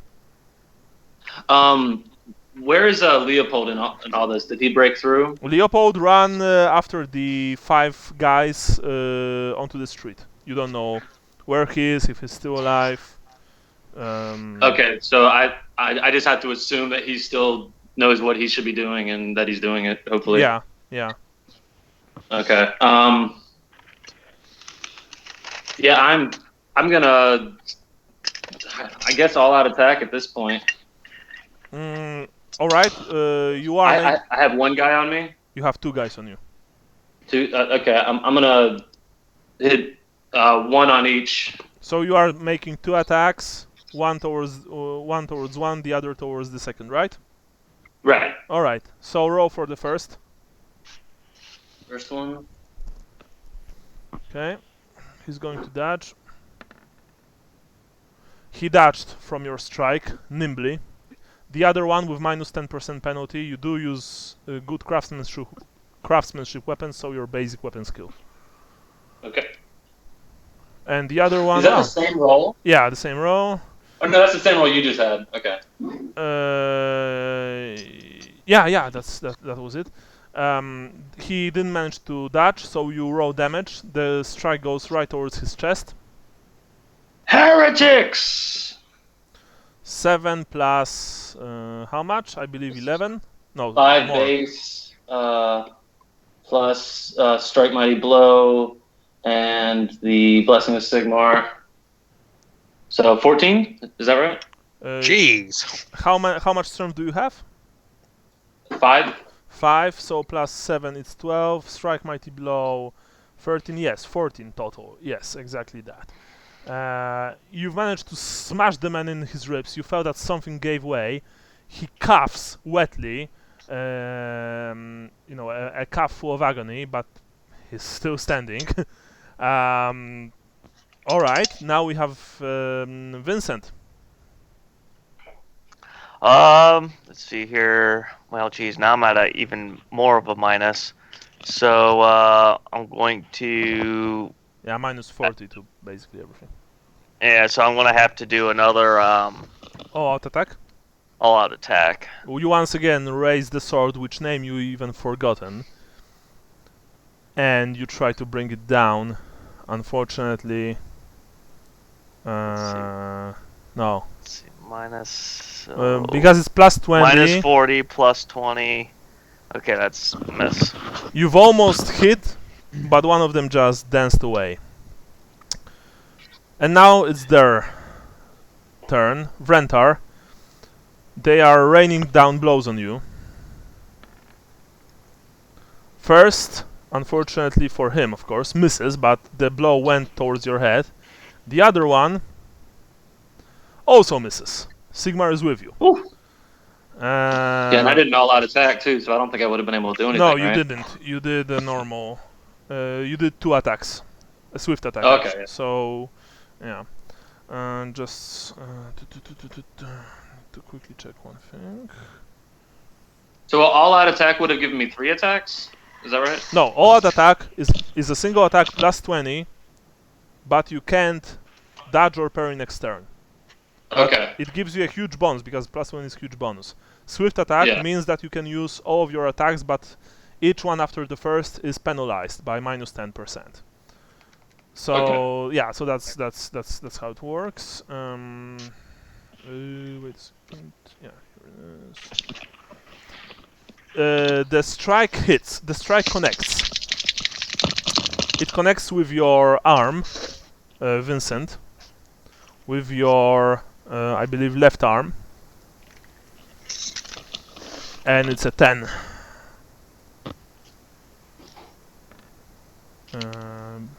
Alright.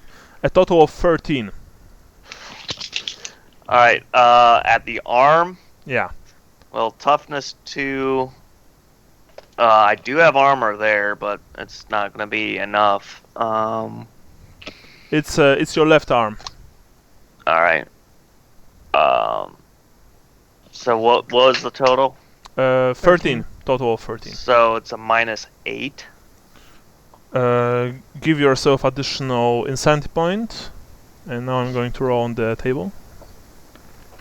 Minus 8. 71. Oh shit. Okay.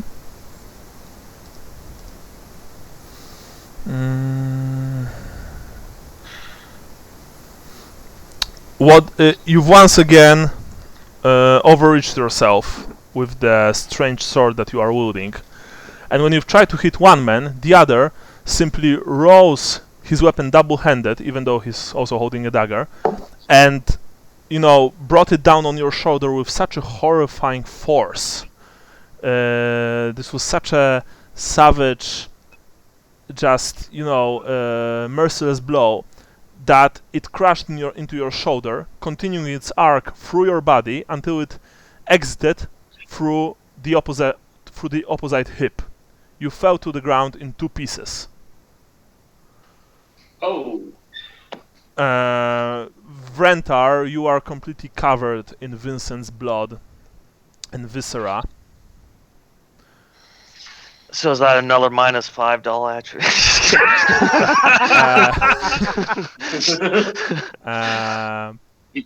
You've been saving that one. Vincent, as you fell to the ground, and you are. Which part? The upper part, and you are like curiously looking at 2 halves of your body.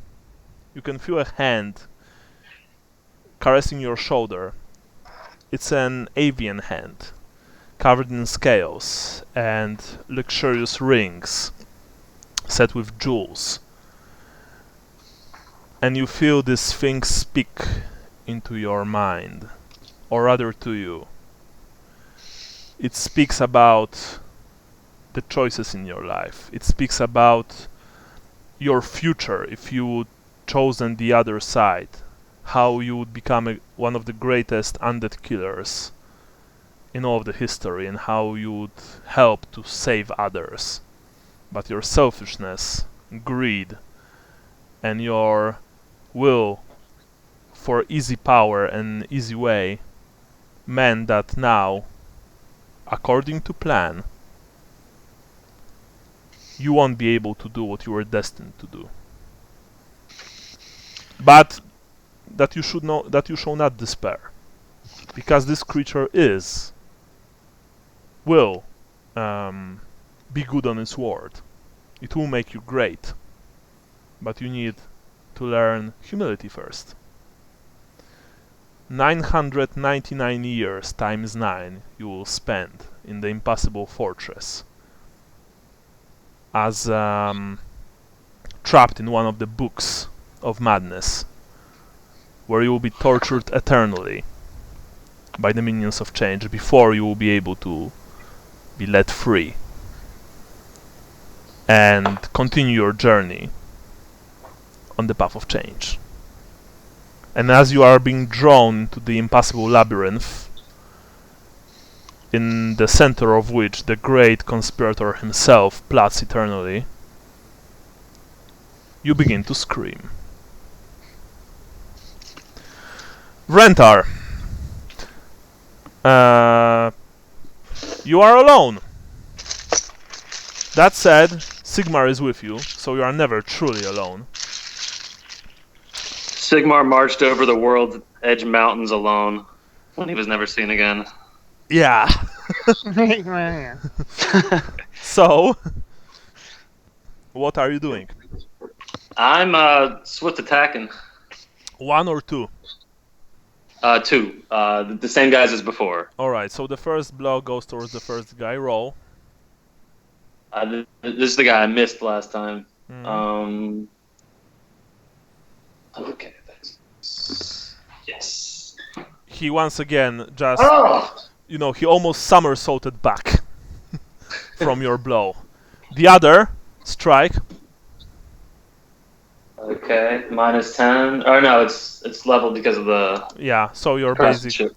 Right? The other, the one that you've wounded already, and that wasn't enough. Actually, just let me quickly see to make sure.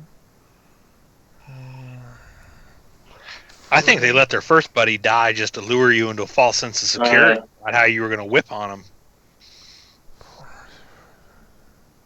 Well, I cracked this guy's rib cage. Alright, roll damage. Okay.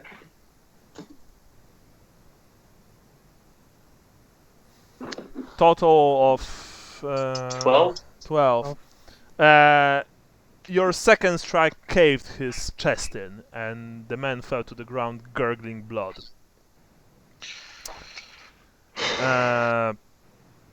Now it's their turn. 3 of them just jump you and begin to wildly stab their swords at you. By the way, how long does your armor last? This armor of righteousness? I have 3 more turns. All right. I have 3 more turns on that and 4 more on the hammers. Okay. Just let me. The first 2 strikes missed completely. You are too seasoned a fighter for this gutter trash to to take advantage of you. They've killed Lucas and Vincent because, let's face it, they were very, very, very sick and in poor condition. That said, the third man managed to strike your arm, your left arm. Are you going to parry or dodge? I'm gonna parry. Alright. You are parrying. You've managed to swat his blow aside. Now it's your turn. So I guess everyone I'm fighting right now is at clean health points. Yeah, so to speak. Okay. So it doesn't matter who I swing at. Okay. 2 different people again. Alright. First one. Nice. Roll for damage.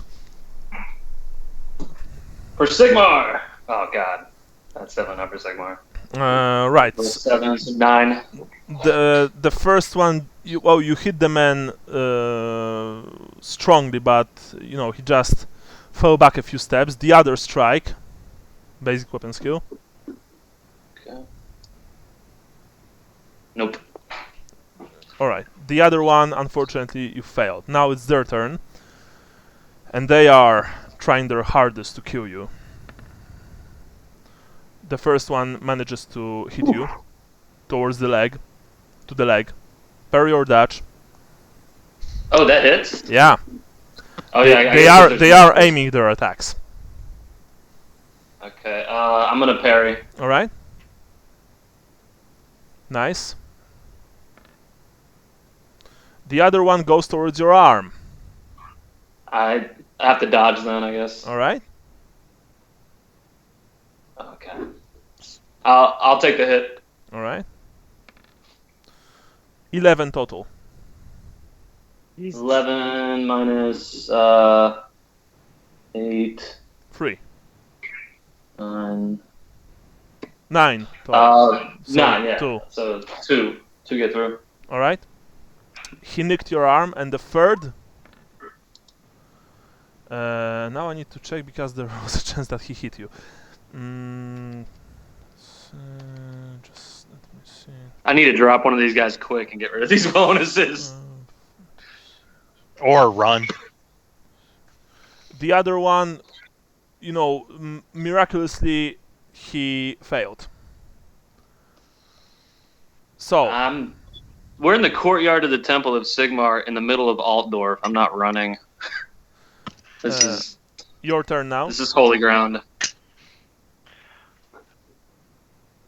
Yeah, so I'm gonna. Is it my turn now? Yeah. Yeah. Quick attack. Okay. First one at the guy I hit before. Mm-hmm. Hits. Nice. Mars Fury. He didn't dodge. Roll damage. There's Sigmar. God. Oh man. You still managed to strike him rather hard, but unfortunately your blow just mainly slid off his robes. That said, the other strike, roll. Nice. All right.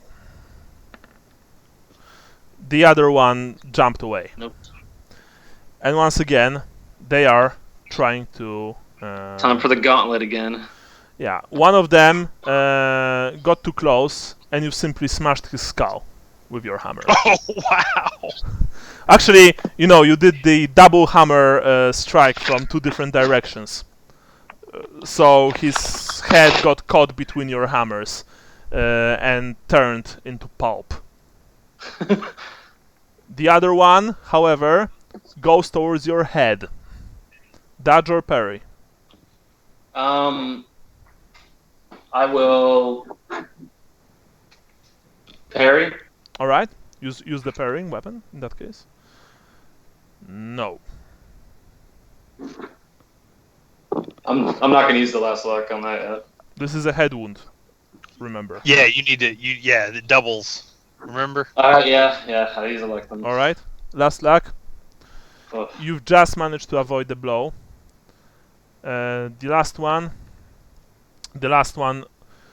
clumsily tried to gut you, but you had none of it. And now it's your turn. You are swinging your hammers with a vengeance. You still have the blessings on you? Yeah, I think do I have one more turn with the Last armor? turn you said there was 3 turns, so three turns on the armor, 4 turns on the hammers. Last turn. Okay, so now it's 2 and 3. Okay. All right. We're close to the temple, right? I mean, aren't there guards and stuff? We're No. in the middle of the temple. You are in the courtyard in the middle of the night, and you are fighting for less than a minute. Perhaps the guards are coming, but not yet. Okay, well, I don't mind being loud. I'm not trying to be quiet anymore. I'm screaming heretic and like screaming in Kazalid and everything. And All right. So double attacks once again. Yeah. Okay. Nope. First miss completely. The other one. The other one connected. He failed. Roll damage. For Sigmar. Well, that's better than nothing. 12 total. 12. Yeah, you smashed his ribs. The man yelled in pain, but he is raising his sword. They are raining blows down on you. The first one tries to plunge the blade into your chest. Are you parrying on or dodging? Parry. Alright, roll. Nice, okay. The other one. Now this is the important question. I only have plus.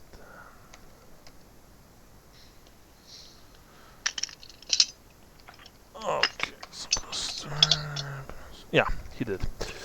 The other one goes. Yeah, he did. He hit you, unfortunately. The other one goes for your legs. Can I dodge that one? Of course. You're trying to jump away. Oh. You failed. Nothing. The blow slid from your armor. Okay. Now it's your turn. Okay. I want to go for the more heavily wounded guy first, and then the second guy. I want to go for the guy that's lightly wounded. Okay. Nope. Unfortunately, you've missed his head completely. The other strike, second strike. The lightly wounded guy. Also, Nope. They are working their blades rather hectically. They're not. Well, you know that they're pretty sure that they won't be able to defeat you, but it's not about that. They are stalling you. And you also know that now you won't probably be able to find Leopold and the man who took the journal. It's strange for you to think that this man, who are clearly street-level thugs, who are mainly, you know, on the lookout only for themselves, would sacrifice themselves for something like this. That said, the first one misses completely, and the other one misses completely. Okay. Once again, they are tiring, they are just raining down blows on you. Most of the blows you are parrying, but, you know, those that you are not parrying, your armor takes rather easily. How many rounds do you have left of the... I have one more round on the armor, 2 on the hammers. Okay, roll. Once again, 2 attacks. Okay, more heavily wounded guy first, lightly wounded second. Roll damage. For Sigmar! Nice. You don't have to reroll. You struck him so hard that essentially his lungs and heart exploded through his back in a shower of gore and in a blaze of godly power. The other strike, roll. Okay. Nope. The other strike, unfortunately, you've missed. The man disengages. He simply moves away from you as far as possible, running towards the gate. What are you doing? Can I follow? You can follow. You have a mail, which gives you -10 to movement. Yeah, I don't want him to survive this. He killed 2 of my You won't be able to companions. catch him, you know that. When he reaches the street, he will lose you without any problems. It's night. You don't know the streets. He probably does. I'll follow to the gate, but then I'll go back and I'll check Lucas and Vincent. Alright. You chase him towards the gate. The man leaps outside and disappears into the myriad streets of Aldorf. You are lightly wounded. You are breathing hard, but you are successful. You return to your comrades. Lucas has been slashed viciously, or rather stabbed viciously into the chest. His heart has been split. He is dead. He looks to the sky with empty, glassy eyes. Vincent had been cut in two. Your comrades are dead. You don't see Dieter anywhere, and you don't know where Leopold is.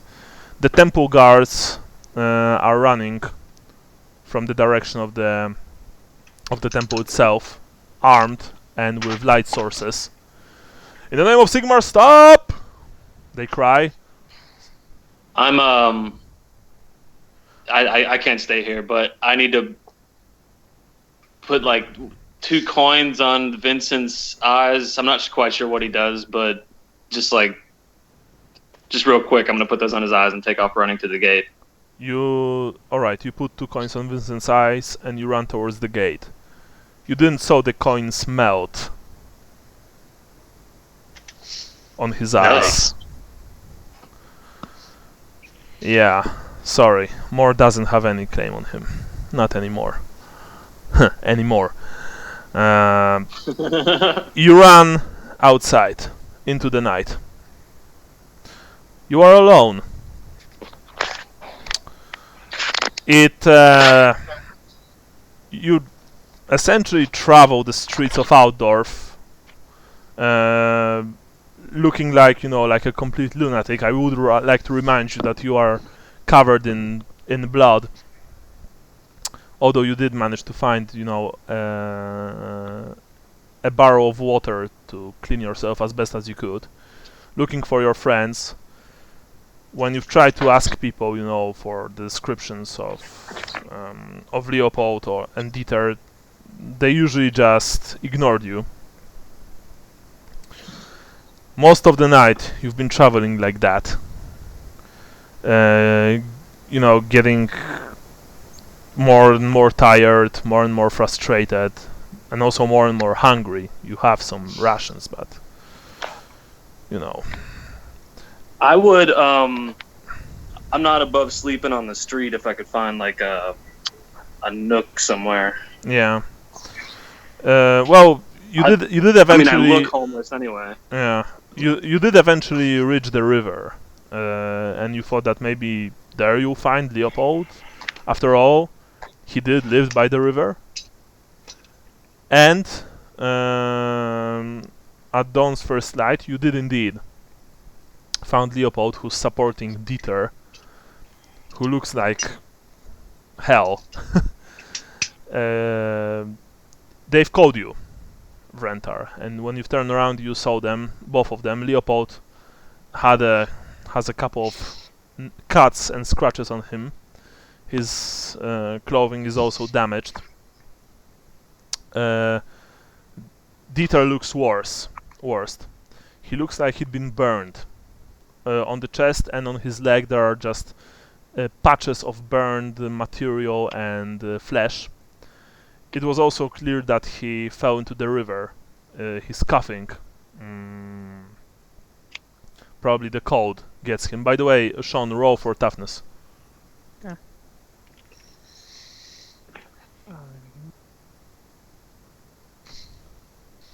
Are you kidding me? I just sit in a chair at the table, exhausted, and I don't say anything. There are no tables here. Oh, okay. You have a cold, Sean, which means that for a week you have -5 penalty to all your tests. Because remember, this is still winter. This is the late winter. Actually, it's almost spring. But you fell into the river and then spent almost the entire night outside. So you are coughing hard. You are also cold and well, more than cold, you're freezing. Leopold says, "Come on, we need to get to my place. I have something to tell you." You eventually reached his small apartment on this, looking over the River Reich in one of the more shadier parts of the city. Leopold crashes inside, locks the door behind you. Can Yeah? Sean, sorry. You just cut out, Sean. Okay.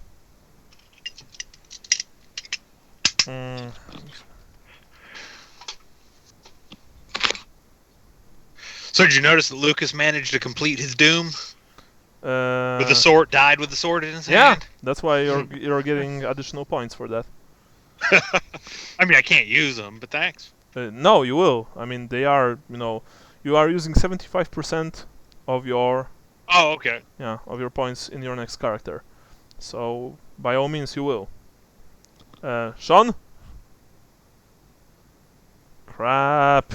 All right. Anyway, Leopold puts Dieter on his cot, and gives him the the blanket He just dropped. from Skype completely. Yeah, he just dropped from the call. Okay, I'm going to add him. Is he on? He's not on. Oh yeah, he's still on. Roll 20. I'm adding him to the call right now.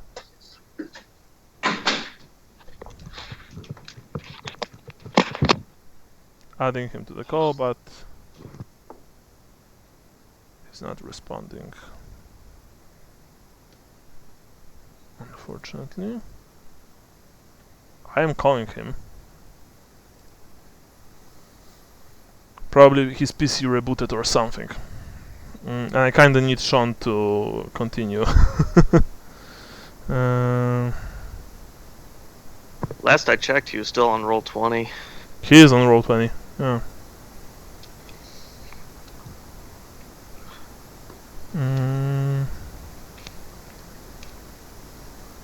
Okay. Andy, do you have your character completed? Yeah, other than this session's XP. Yeah. Okay. So It's not. He's not in the system. I don't think, because I don't think you gave me created one for me to enter. But I have a PDF of it. okay. No, I can't call him once again. Let's try to add him. Vincent, so before our next game, you should make your character, your new character. Yep. If you have Man, any. I can't believe you sold your soul to Zench. When did that Hey. happen? That happened. When did that happen? It was after we got that plague. No, it was the sword, I think. Sword was different. That was a different possession. Okay, Sean just said his computer crashed and he's booting back up. Okay, we shall wait for him. I think that was before the Black Knight. It was the sword, wasn't it? No. No, that was a different possession. Yeah. Well, two beings essentially vied for Vincent's soul: the ghost in the sword and Zinj himself, after Sally and Vincent defeated the demon in Marienburg in the Caffeine Quarter. And Zinj being Zinj, of course, he promised Vincent great glory and stuff. Well, he promised to heal that sickness. Yeah, he did that as well. That was the main thing, and the other one didn't. Wait, and no one is. you actually willingly gave yourself to Zinch? Yeah. Well, I didn't know it was Zinch. Of course. Nice. Well, I knew it was Zinch, but my character didn't know it was Zinch, and I was trying to play the character. Yeah. And Vincent didn't really like the sword anymore. He wanted to get rid of it, stuff like that.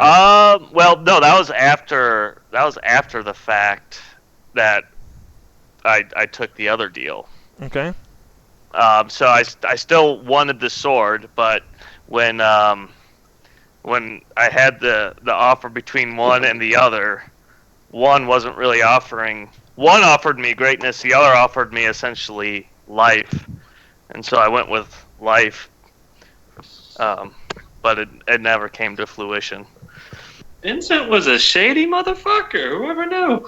Yeah, we had Well, we had a it couple wasn't- of solo sessions, where we worked it out. he never really had a choice in the matter. It was like choose who to freaking or yeah. Well, that's the thing. I didn't- You did have a choice.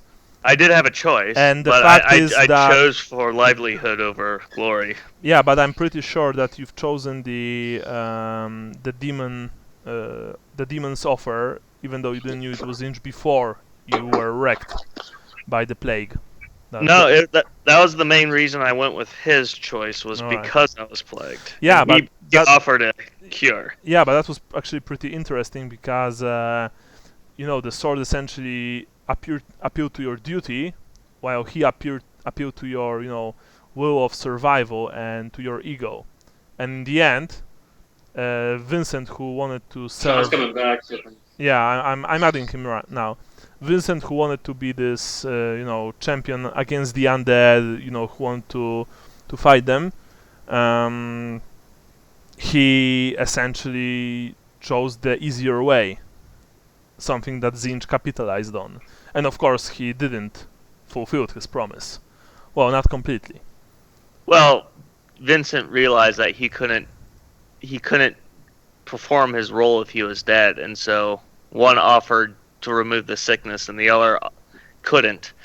And so it was like, well, I can either be dead or I can be alive Yeah. and continue my mission. And so I went with being alive. Yeah. So- Well, choices. Like I said before, in my head, it's not like I've written this out completely, but I thought that Vincent, if he would continue serving more and the sword, which was a powerful anti-undead force, he would become one of the greatest undead killers in the whole world, and that's something that didn't exactly stick with Zinch's plans. So he wanted to take advantage of him, and he wanted to not to remove him completely, but to make sure that he will play by his rules, which in the end he did. I've based it on a short story from the Tome of Corruption for 2nd edition. There's in the end there's a rather nice short story about a demon of Zinch manipulating things to turn a kid who'd become one of the greatest witch hunters into one of his greatest servants, so to speak. Do you remember that? I don't know how long you guys have been playing, but way back Hey. in first Hey edition there. 40K, there was a short story of this this Inquisitor that basically wiped out the entire planetary government that had gone to chaos.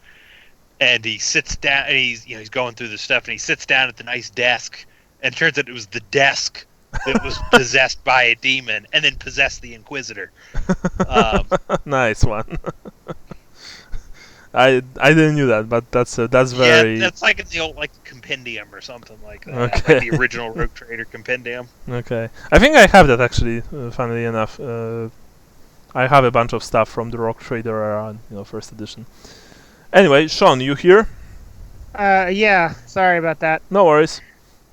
I'm not totally sure what happened, but it started with I was getting a bunch of notifications about Skype, and I was trying to turn them off, and they kept on coming back. And then I noticed that apparently, although I thought I had my computer plugged in, it wasn't actually like the micromillimeter attached, so it wasn't actually charging this whole time. Oh, okay. So it just completely turned off. So Okay. anyway, so no all I worries. got was I have a cold, and Leo was starting to say something, and I don't know what Leopold that was. take you all to his place, from which you can see the River Reich, and he, Dieter, he let you slept on his cot under the blanket because you are being cold. He just, he sat down in a corner. Vrentar, he pointed at you to sit, in the other one. Like I said, remember his place is very small, so there's not much space. he also opened an old chest and produced a bottle of wine, cheap wine. Took a few gulps and then began to and then handed you the alcohol to make a few rounds, where each of you just drinks. He looks at you, Rentar. Lucas and Vincent. I shake my head. I found Dieter climbing to the shore. Fell from the sky. It was after I've chased those bastards to a tenement building and then across the rooftops. Actually managed to take down 2 of them. But then, funny thing, he says, with this like manic grin on his face, but he's not jolly or happy, he's like hysterical. A woman appeared, out of nowhere. A hot lass, let me tell you, dressed like a man. Nice ass. She appeared out of nowhere, grabbed the book, and when we were approaching the final ledge, she made a jump. He looks at you, for dramatic effect. She made a jump, a 14-yard jump to the roof of an expensive hotel, which I actually know pretty well. And then she entered through the top floor of an open window.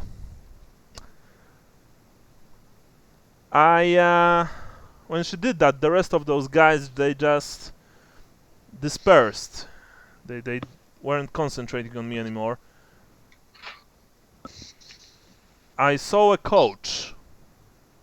I saw her entering a coach, a black coach, being led by 6 destriers, riding from the hotel's entrance. Since this was the only way for us to know where Karl is, I've made my way down, and I exactly didn't know what I was doing, but I've stood in front of the coach. There were lots of people on the streets, even at this time the Altdorf never sleeps.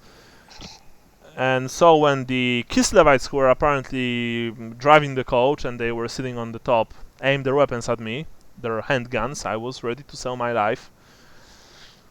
But then this lady, she emerges with the other lady. And the other lady was an even finer piece of ass than the first one. They were also, both of them, and I only saw that when I was on the street, extremely pale, and had a nice set of teeth. Thought he was going to comment on the size of their tracts of land. Yeah, the jumpy lady. I've heard tales about bloodsuckers and stuff, but I honestly never believed that. Well, I kind of started believing that after what happened to my sister and my family, but that doesn't matter. Anyway, the jumpy lady, she told me with a rather heavy Kislevite accent to move away. But the other lady, you see, she stopped her and she congratulated me. I don't know what you guys have gotten me into, but she told me that they are not our enemies, that they want to save the boy just as we do, that they want to stop these villains just as we do, and yes, that they were using us throughout our entire stay in Altdorf up to now, but they've also helped us with the witch hunter. The black pigeon was apparently her familiar. When she mentioned that, she got pretty pissed because apparently her familiar was dead. It fell from the sky when it was chasing you, Dieter. What? Yeah, The black pigeon was her familiar. I don't even know what the fuck a familiar is. Anyway, after it chased Dieter and shot him to shit, and he points towards Dieter, it fell from the sky and died. She was pretty angry about that, but then she composed herself and told us, well, I don't know, Brent, I know that you're not a city folk. She essentially told us to stop digging, go home, you know, buy ourselves something nice, and she threw us this. And he produces a rather big pouch of coins. 20 gold crowns inside. It's quite a lot of money. And that's the funny thing is that I wanted to tell her to shove it up her snatch, but then she looked at me, and I couldn't. I couldn't follow her. I couldn't follow them when they drove out through the main gate from Aldorf with the journal.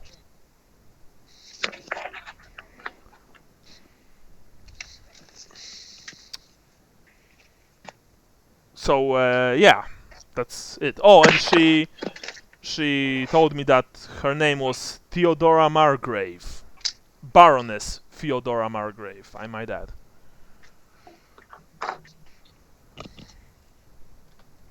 And she's from Kislev? No, the other No, the lady Kislev was from guys are the- Kislev. Her bodyguard was from Kislev. Kislevites apparently have a monopoly on driving carriages. Ha ha ha, fucking ha. Yeah. Anyway, both of those things got into the coach and then drove away with their Kislevite mercenaries. You know. So, yeah. After that, I don't know. After that, I thought that maybe I should return to the temple, but I've decided to make a longer trek right next to the river, and I'm glad that I did because I found Dieter. Yeah, so that's it. We can add not only Ruprecht and Tobias. I mean, aside from Ruprecht and Tobias, we can add bloodsuckers to the list of people who want Karl. By the way, Where do we go next? the answer to what have we gotten you into is nothing, because everybody that got him into anything is dead. Yeah. Yeah. Yeah, that's true. Yeah, Rentar. So what's the next move? Was there anything on the carriage, like identifying? No, of course. No, I don't know. I didn't look closely when they drove away. I was in a stupor. I've chased a bunch of black-clad assholes across the roofs of Aldorf. I've nearly died. I saw creature from myth jumping a 14-yard gap, and then I was apparently spared by her and her mistress. You know, I didn't exactly. Sorry, Vrantar, I didn't exactly look for fucking details on the couch. I think we still need to go to Ruhrhof. Yeah, that we do. There are only 3 of us, though. I'm sure we'll find somebody along the way. I don't know. He said 20 gold pieces, and you guys heard a weird dwarfish sounding noise from next door. Gold? Me gold? I Oi! smell gold. Oi! A dwarf pops his head in the window. Gold. Oi! Me gold? No, Did you say gold? Gold? That's actually Irish. Oh, well, where's me Lucky Charms? Yeah, Lucky Oh. Charms. There you go. Yeah, so, yeah, that we are supposed to meet someone along the way? It always works out that way. I think you were hit in the head when you fell from the sky. Yeah. Says the guy who is pretty much brand new to the party.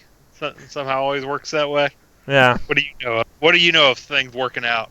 Leopold is the longest survivor of the party right now. Well, I would answer Lucas, says Leopold, but unfortunately he's dead. No, it's just you see that Leopold is kind of hysterical right now. It's it's clear that he's a bit over his he's a bit over his head with all of this. What's funny is he's probably closest to party leader right now, because he's the one that's been in it the longest, that has the frame of reference. Probably. Yeah. Yeah. Right. Wow, but I'm we're all. I'm sorry for Vincent and for Lucas. They were good men. I've I mean, shouldn't they be shouldn't the other two be saying that to Leopold? I Because don't- again, I mean, again, he's he knew them. He knew you longer than they. yeah. So that's why he's saying it and not them. I'm gonna put my hand on Leopold's shoulder and say, "The twin-tailed comet doth soar as dost fall." Whatever Or that something. whatever that means. I'm Yeah, more of somehow I'm a not comfortable. I'm more of a Ronald guy myself, but thank you. Right. It's an old saying from the monastery I stayed at in Nordland. Right. My notes are Renthar says something about a comet. Okay, we can catch a break for a few hours here. Then we'll try and find where this rural village is, and maybe we can try and find someone who will lead us there. We are almost. I mean, aside from those 20 gold crowns, we're not exactly swimming in money. So unless this place is very near, I doubt that we'll be able to hire a coach. I mean, you could always, hire on with a merchant going that way or something. Just Who said that? No. the voice in your head. Yeah, I know. It's Ghost Dad over there. Yeah. I've been using enamel, so I'm kind of high on enamel fumes. At the Okay. moment anyway, so Okay, so you guys, you have, anything to add, or or the guy who just a few months ago was busy running errands on the streets should once again, I don't know, do everything. Aside we were from gonna rest. and not a well-trained magician and a war priest of Sigmar. Just saying. Well, we're going to this village, right? He just looks at you like, that we do. Alright. Well, We need to buy So- food, we need to buy water, we need to buy you a new set of clothes, Dieter. mhm. And I need a drink. Yeah, let's get some things before we leave town. After sleeping, please. I need to rest. I need a new quarterstaff. Well, I don't have a spare, unfortunately. But can't you, I don't know, make yourself one on the road? Or does this not work? Is not work this way? Actually, I have no idea. No, you know you can't. Making a good quarter staff is not easy. Pick up a stick on the side of the Yeah, road. no. Then you pick a stick. Yeah. Well, and he raises, the bottle with the rest of the wine. Like there's only very little. To Lucas and Vincent. With their Lucas and passing, there's aside from me, there's no one else to remember what happened to my family. Probably a blessing. So if something happens to me, there will be no one else to mourn the Faulebrands. And to that I will drink. Gul gul gul gul gul. And then you see that he just falls, slumps in the corner and begins to snore. The empty bottle falling from his grip. You also fall to sleep. Both of you are exhausted, and you, Dieter, are also, you are coughing and sneezing. This bath in River Reich really didn't, did you any favors. Well, it's been a tough day. Tough night, rather. But Karl still needs you. That said, when you are going to sleep, you are thinking that it's not that you it's not like you're thinking with love about Karl, but more with loyalty.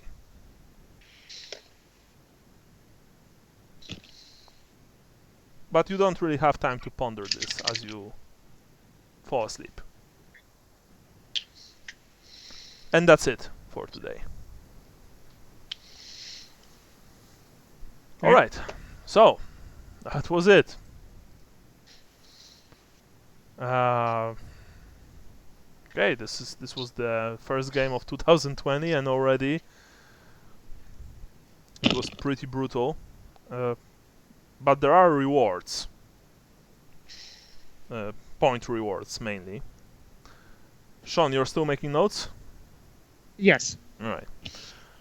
For the game today, everyone gets 70 points.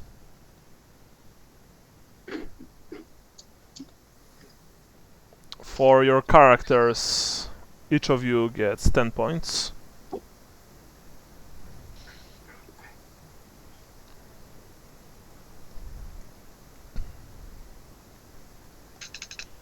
Okay. For place of birth, Brian, you've mentioned Nordland, and Yeah, I kind of shoehorned it in at the end there. no, yeah, but you were kind of like, you said that you would be able to sleep anywhere, stuff like that. So 10 points. Andrew, I don't think that was No, I meant to ask if I could do like a, not that this necessarily would have, but I did mean to ask if I could do a check to see if like my knowledge of Talbot land would have known where that place was, and I totally got sidetracked. okay. Yeah, no, it didn't. I didn't really do anything. Okay. Vincent Land. Not sure if it matters at this point, but when somebody made a comment about Leopold being a good person, I mentioned that he was a good Wissenlander. Well, 5 points for that. I can give you. Sean? Yeah, Jason? Should I even count points? Yeah, Since it's a new character? Yeah, because it goes towards your other character. Yeah. Sean? I didn't feel like I did anything about Talbot land either. Yeah. So after that we have religion. Brian gets 10 points. Andrew gets 0, unfortunately. Jason, I don't think religion was present today. Yeah. And Sean, I also don't think. Yeah, I don't think so either. I don't even know which god are you following. I think he's also tall. He's okay. nature. So you're tall. Okay. Yeah. Yeah, that makes sense. Star sign, Brian. My star sign is about precision. Limner's line. Mm-hmm.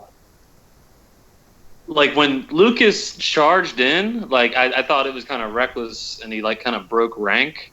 Mm-hmm.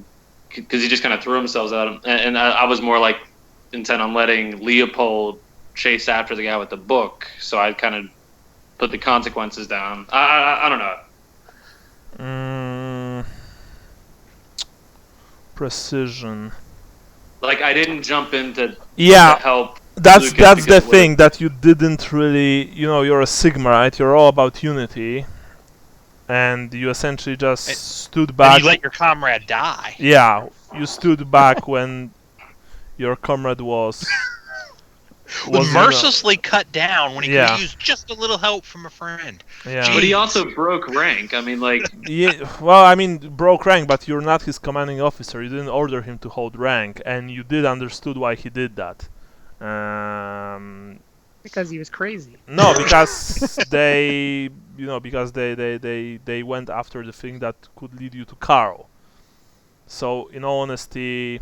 Well, that's the reason I did not step in with a Lucas there. It's because I thought that we could have laid down the law and avoided having to fight initially. Well, I mean, despite, like, putting this thing aside, like the fact that Leopold alone ran after 5 guys, and you didn't follow him, or you didn't make sure to like that he would be able to do anything, was also like pretty reckless. I don't know. It's hard for me to tell, but the fact is that the Sigmarites are all about unity, even if their comrades are, in the middle of the battle, overcome by the sense of bloodlust or by vengeance or stuff. It's very un-Sigmarite to just let them charge a superior number of enemies and get killed. So I think I won't be able to give you any points for that. Like, you didn't exactly broke a tenet of your god, but then again, you know that he probably would also not be very impressed with you. Unless, convince me otherwise. But I think that you are a priest of Sigmar. You are their spiritual advisor and guide. You should be making examples. I guess it's our interpretations of that are different. I guess. Yeah. Oh yeah, like I said, it's a tough thing to do, honestly. Yeah. Okay, so after that we have Andrew. So this is where it's kind of odd, because the star sign is Mummit the Fool, and the characteristics that go with that are sensible, intuitive, lucky, none of which he really was. Yeah. But it's also the adventurer sign, which is exactly what he did. So. No, you weren't adventurous. You were suicidal. Okay, that's fine. You weren't intuitive. You knew that you wouldn't be. He definitely wasn't sensible, intuitive, lucky. Yeah, you wouldn't be. He was angry. He was angry and fed up and sick and tired, and that was very had his the last hope stripped away from him. That was very in character. When it came to Lucas, but what he did, honestly, I really like that. But yeah, no problem. Jason, this is star sign. Yeah. It was Gungren's Baldric, militant profession of arms. Not really. Yeah. Just died in battle. Yeah. I mean, like I said, militant profession of arms. Like with Rentar, you didn't came to help your comrade, and Vincent remembers, for example, Talaheim when he commandeered the defenders of the temple against the Skaven. When he commanded the defenders of the temple against the fighting against the Skaven, when you were, ushering people to great acts of courage when the temple was stormed. And here, like I said, again, it makes sense given your current condition, but it also shows how far you have fallen. You just let your very old comrade, the last of the original party, get killed. So, but again, I think he was kind of looking at it along the same lines as I was, though. Well, that and I was also not quite sure how to play my character at his point in possession. I wasn't sure what angle to play. That's why that was in character, but unfortunately, I can't give you any points for that when it comes to star sign. You didn't knew what you were You didn't knew what you were doing. You were sick. You had your mind scrambled. You had a demon in you, and you probably were. You probably began to realize that you've chosen badly. Because this thing didn't cure you, it just used you. Mm-hmm. You became its pawn. And when you were dying, you knew that eternal torment awaited you. Nothing Not else. Eternal torment, just 900 times 9 years. Or yeah. It's not eternal. Jeez. But very long. Yeah. Yeah, it was certainly one of those. Okay, Vincent doesn't know what Tzeentch is, and he doesn't know what this other demon is. He just has to go with, either dead or alive. Well, he'll vote for the alive thing. Yeah. Whether it comes That's true or good. not, he's dead either way. True that. And finally, we have Dieter. Mammoth the Wise, which I don't remember exactly what that means, but I don't think I did anything smart or. Yeah. Yeah, the metamorphosis into the Raven, it was cool, cool concept, except that you forgot that there were like dozen angry pigeons. Yeah, I totally forgot about the pigeons. I thought they were yeah. gone, and I was like, "Oh, I'm just gonna go and I'm gonna see where they're taking the book." Yeah. So. Yeah. So that was that. Plus, like I've said before, that looking where they took the book was a good idea, but you knew that you were also leaving four of your comrades, two of whom were badly sick, against at least 5 of the enemy combatants. Yeah. So No, I should have blasted them. It's yeah, true. if you would stay and you would use magic, then perhaps you guys would win pretty easily with those, ruffians. Mhm. So, but again, that was a cool playing on your part. Even if I'm not going to give you any points for that, because that was in character. Yeah. Now we have Dooms. Vrentar.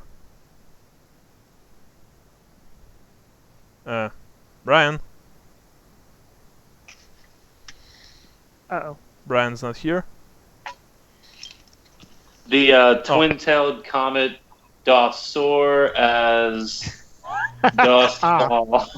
Okay, I get that. 10 points. You did spoke those words when your comrades died, and then you gave two coins, to Vincent. You didn't really give them last rites, but you were there for them in the end. So that was nice. I'll give you. 10 points for that. Yeah, 10 points. Andrew. Andrew. The sword shall bring no justice, only suffering. I'm not going to give you 10 points for that. I'm going to give you a free advance in your new character. Oh, okay. Cool. I think that's better. Jason.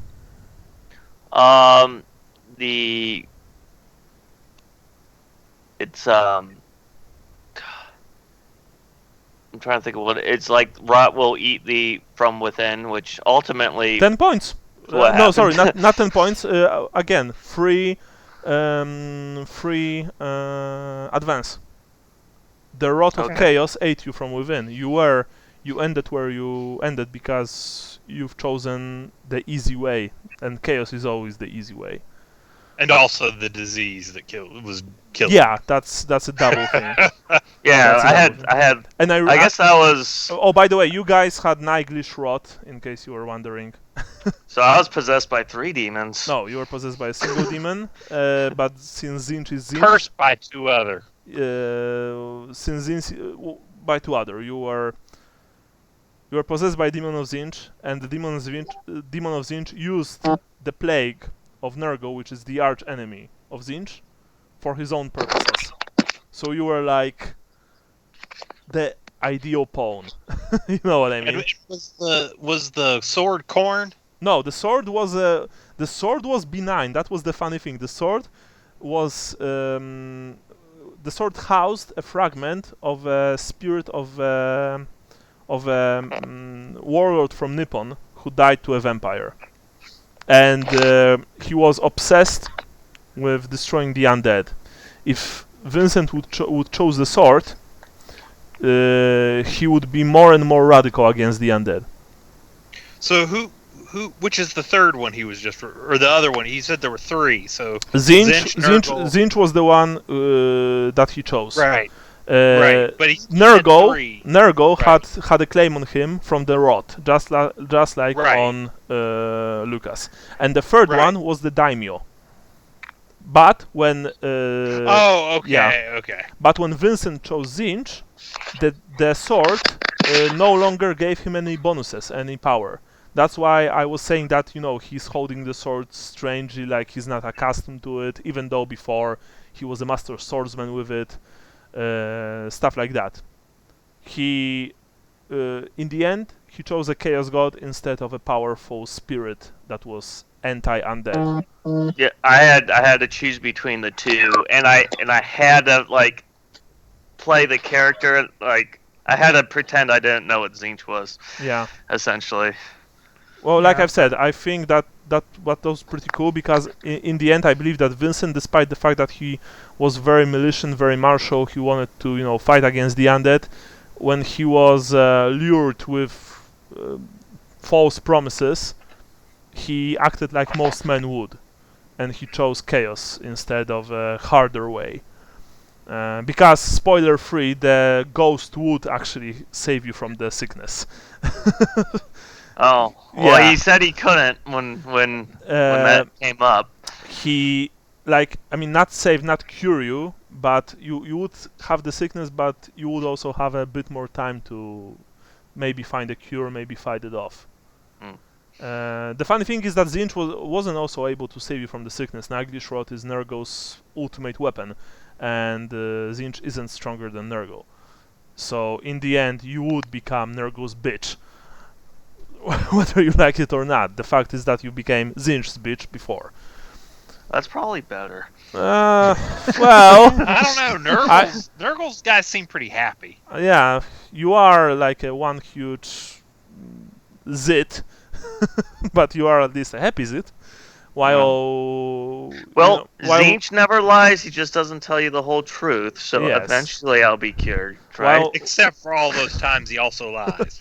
while now Vincent is too busy being a bookmark in a demonic book. So answer yourself this: was it worth it? Vincent does know how to read. Yeah. And finally, we have Dieter. I'll let you know in 999 fearsome- years. Times 9. Times 9. Fearsome engines belch forth fires of thy destruction. I got set on fire, so. No, I'm I kidding. can't. I mean, maybe if you would plunge down into a chimney. There's Oh, lasers look, to set it's me on Santa fire. Claus. Yeah. Yeah. Black chicken. There are no inhuman PCs here, so no points for those yet. From next time we have the dwarf, the midget, I should rather say, and ideas that push the adventure forward. I honestly don't think that there were any, but maybe convince me otherwise. Nope. Mm. I think Leopold had all the ideas. Yeah, it doesn't count. The bird fight was cool. I think it's worth some points to to Dieter just because that was fucking sick. Yeah, I mean it was cool, but it was. I really shouldn't give points to engagements based on their coolness. Like for example, the Vrentar smashing people with fire hammers left and right, and exploding them was also very cool. Yeah, it was. Yeah, so while Sean's aerial combat was nice, let's just remember it as this, a nice action set piece. But that's I was not. gonna say. Yeah. That's Well, not. it was less aerial combat and more just getting shot out of the sky. Yeah. But that's not all. You are getting rewards because we finished chapter 4. You are getting rewards for the chapter, and I'm going to tell you which those rewards are. So everyone get 50 points for ingratiating yourselves with the inner circle. So please, someone note this. This is important. Appreciating with inner circle. All of you get 25 points for befriending Karl. I'm not going to give you 25 points for uncovering the Yellow Death plot, because while you did learn about it, you didn't do anything to stop it. I mean, you weren't able to stop it successfully. And by the way, in a few days, the Yellow Death will manifest itself in Aldorf. Probably after you've already left the city, because Butcher Groff was able to smuggle the tainted meat, into Aldorf. But that's just life in the old world. You didn't expose or defeated the cultists in the in the Crusade of the Child, unfortunately. But all of you did identify Jan as Tobias. you knew that this guy was a villain. So all of you get 25 points for that. Now, only Dieter gets 25 points for avoiding a fight at the Shalayan hospital. Because only you were there. You say plus 25? You get 25, yes. Yeah, okay. And all of you get 10 points for escaping from the witch hunters. With the help of a pigeon, but still. All of you get 15 points for befriending Brother Hildvold, who told you where Ansel was. And all of you receive 25 points for correctly identifying the vengeance of Sigmar.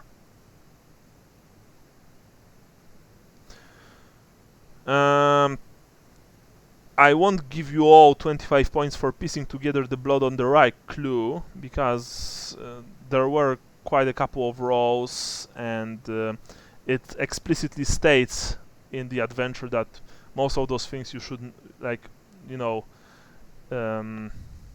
figure out yourselves. But I will give you just 15 points for that, all of you. So I still think that's a nice bonus. Yep. All of you get 25 points for 15. 15. Yeah, 15. Not 50, 15. All of you get 25 points for finding the 10th journal. And all of you get 25 points for learning where Tobias is heading. And finally, for excellent role-playing as usual, all of you get extra 50 points. And that's it. That was chapter 4, Written in Blood. Next chapter is chapter 5. I can't tell you the title because it would spoil too much. That said, this well, if it's based on the rest of the adventure so far, it's probably written in poop. yeah. That said, this we are starting chapter 5 out of 9, so perhaps in a few years we shall finish this campaign. Yeah. Okay, guys. So next, Quick question. So XP for this session carries over to new characters? Yes, you Okay. But you still have, like, you add those XP to Vincent, even though he's dead, and then you take 75% of your total XP and use those to create your new character. Same with you, Andy. Remember, Andy and Jason, that you have one additional free advancement from your dooms. And advancement, that's just An taking XP a skill. less, It's essentially XP less a upgrade. free 100 XP. Okay, alright. That's what I thought. Yeah. Now, I would also like you to tell me how much XP you have total. Like, each of you. I need to add those up. I don't know if I added last session's in, but... you don't even... okay, you don't have to tell me the exact amount, but you have, I don't know, 6,000, 7,000, stuff like that. Before this session, I have 8115. 8,000, alright. So, I guess that's about 8,000.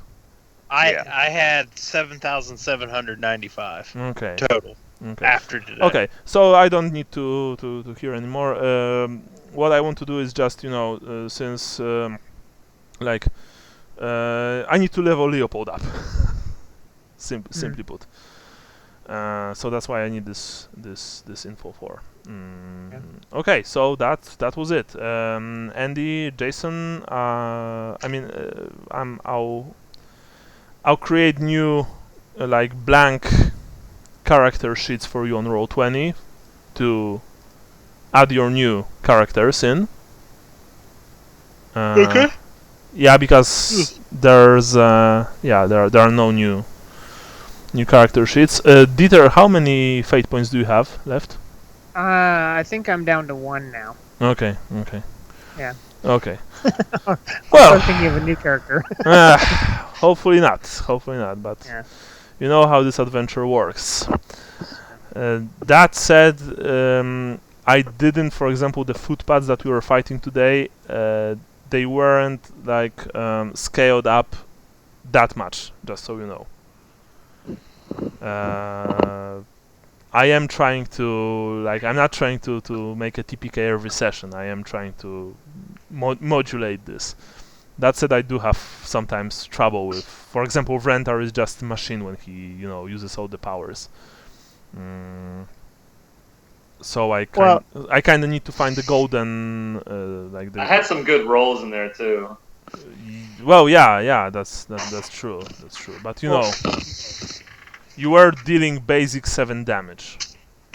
Yeah. So that's a lot. Yeah. And I need to take these things into consideration because most of Warhammer Fantasy 2nd Edition's modules don't take into consideration the very high level characters. And for example, even boss fights can sometimes be laughably easy. And I think that's a bad thing. I mean, there always should be That is vampire a lot too. Yeah, then vampire as well. That should be World of Darkness as well, general. There should always be some chance that a hero might lose. Otherwise, there's no point in fighting if you don't have anything to lose, or if you know that you win every time. Yeah. I hope that you guys understand this, but also know that I am not, for example, giving every single mook fate points, right? Or magical weapons or stuff like that. Well, just every other one. Well, yeah. No, just kidding. I don't think I don't think you've met a single enemy so far who had a fate point. Maybe except I think the Skaven Gracier in Talahheim, Asorak, had a fate point, but he had it mainly to escape. If things would go hectic, if you would fight him directly. Other than that, you guys are the only ones with them. Okay, so now, anyway, I'm going to end because it's very late here. My question is about our next game. Naturally, 19th in 2 weeks. Yeah, that should work. Yeah, it works for me. I believe so. If Uh, anything comes up, I'll let you know. okay, Brian? Yeah, that should work for me. Cool.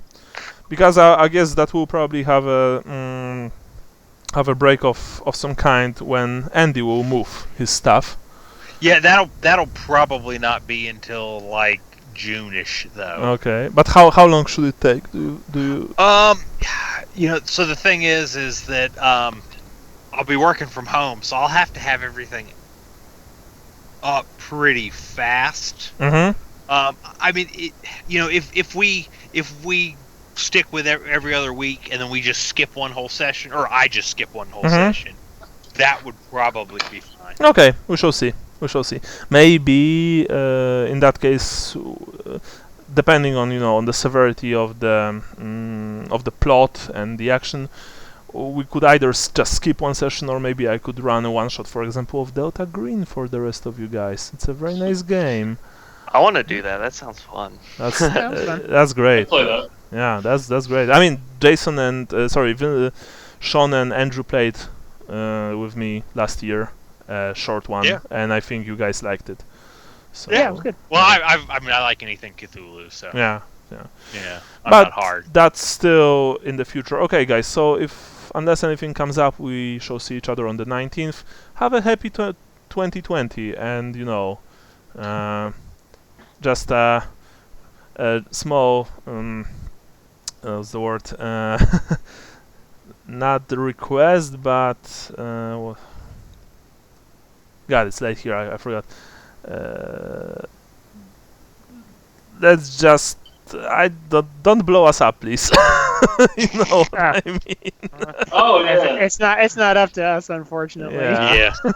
Oh, so I was telling some other people. He's my boss, right? Like I work for the federal government. He sent out an email at Christmas that was ostensibly the Merry Christmas email that literally was a page about how great he was. Oh, okay.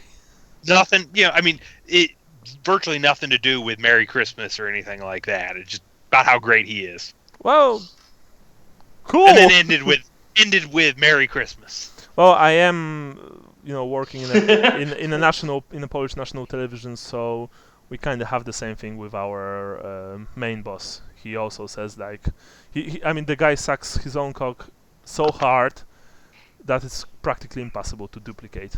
Like he either had to remove all of his ribs or his back is perpetually like broken.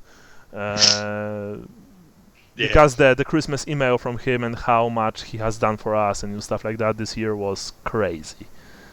So I get you. Yeah. So with that, did all this stuff for you. That's why you're not getting a Christmas bonus. probably not. Actually, that's what's funny. He's claiming he's giving us a raise, although it's actually funny. He has no say in that, but he's claiming he's giving us a raise as because he's so great.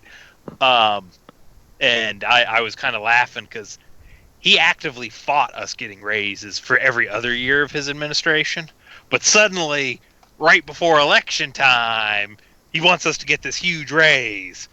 So I was kind of laughing. That's just the way it works. Yeah. Yeah, it always works that way. Yeah. We have similar things here. Anyway, guys, take care. I'll see you soon. Yeah, you too. All right, later. Bye bye. Okay. Bye, guys. Bye.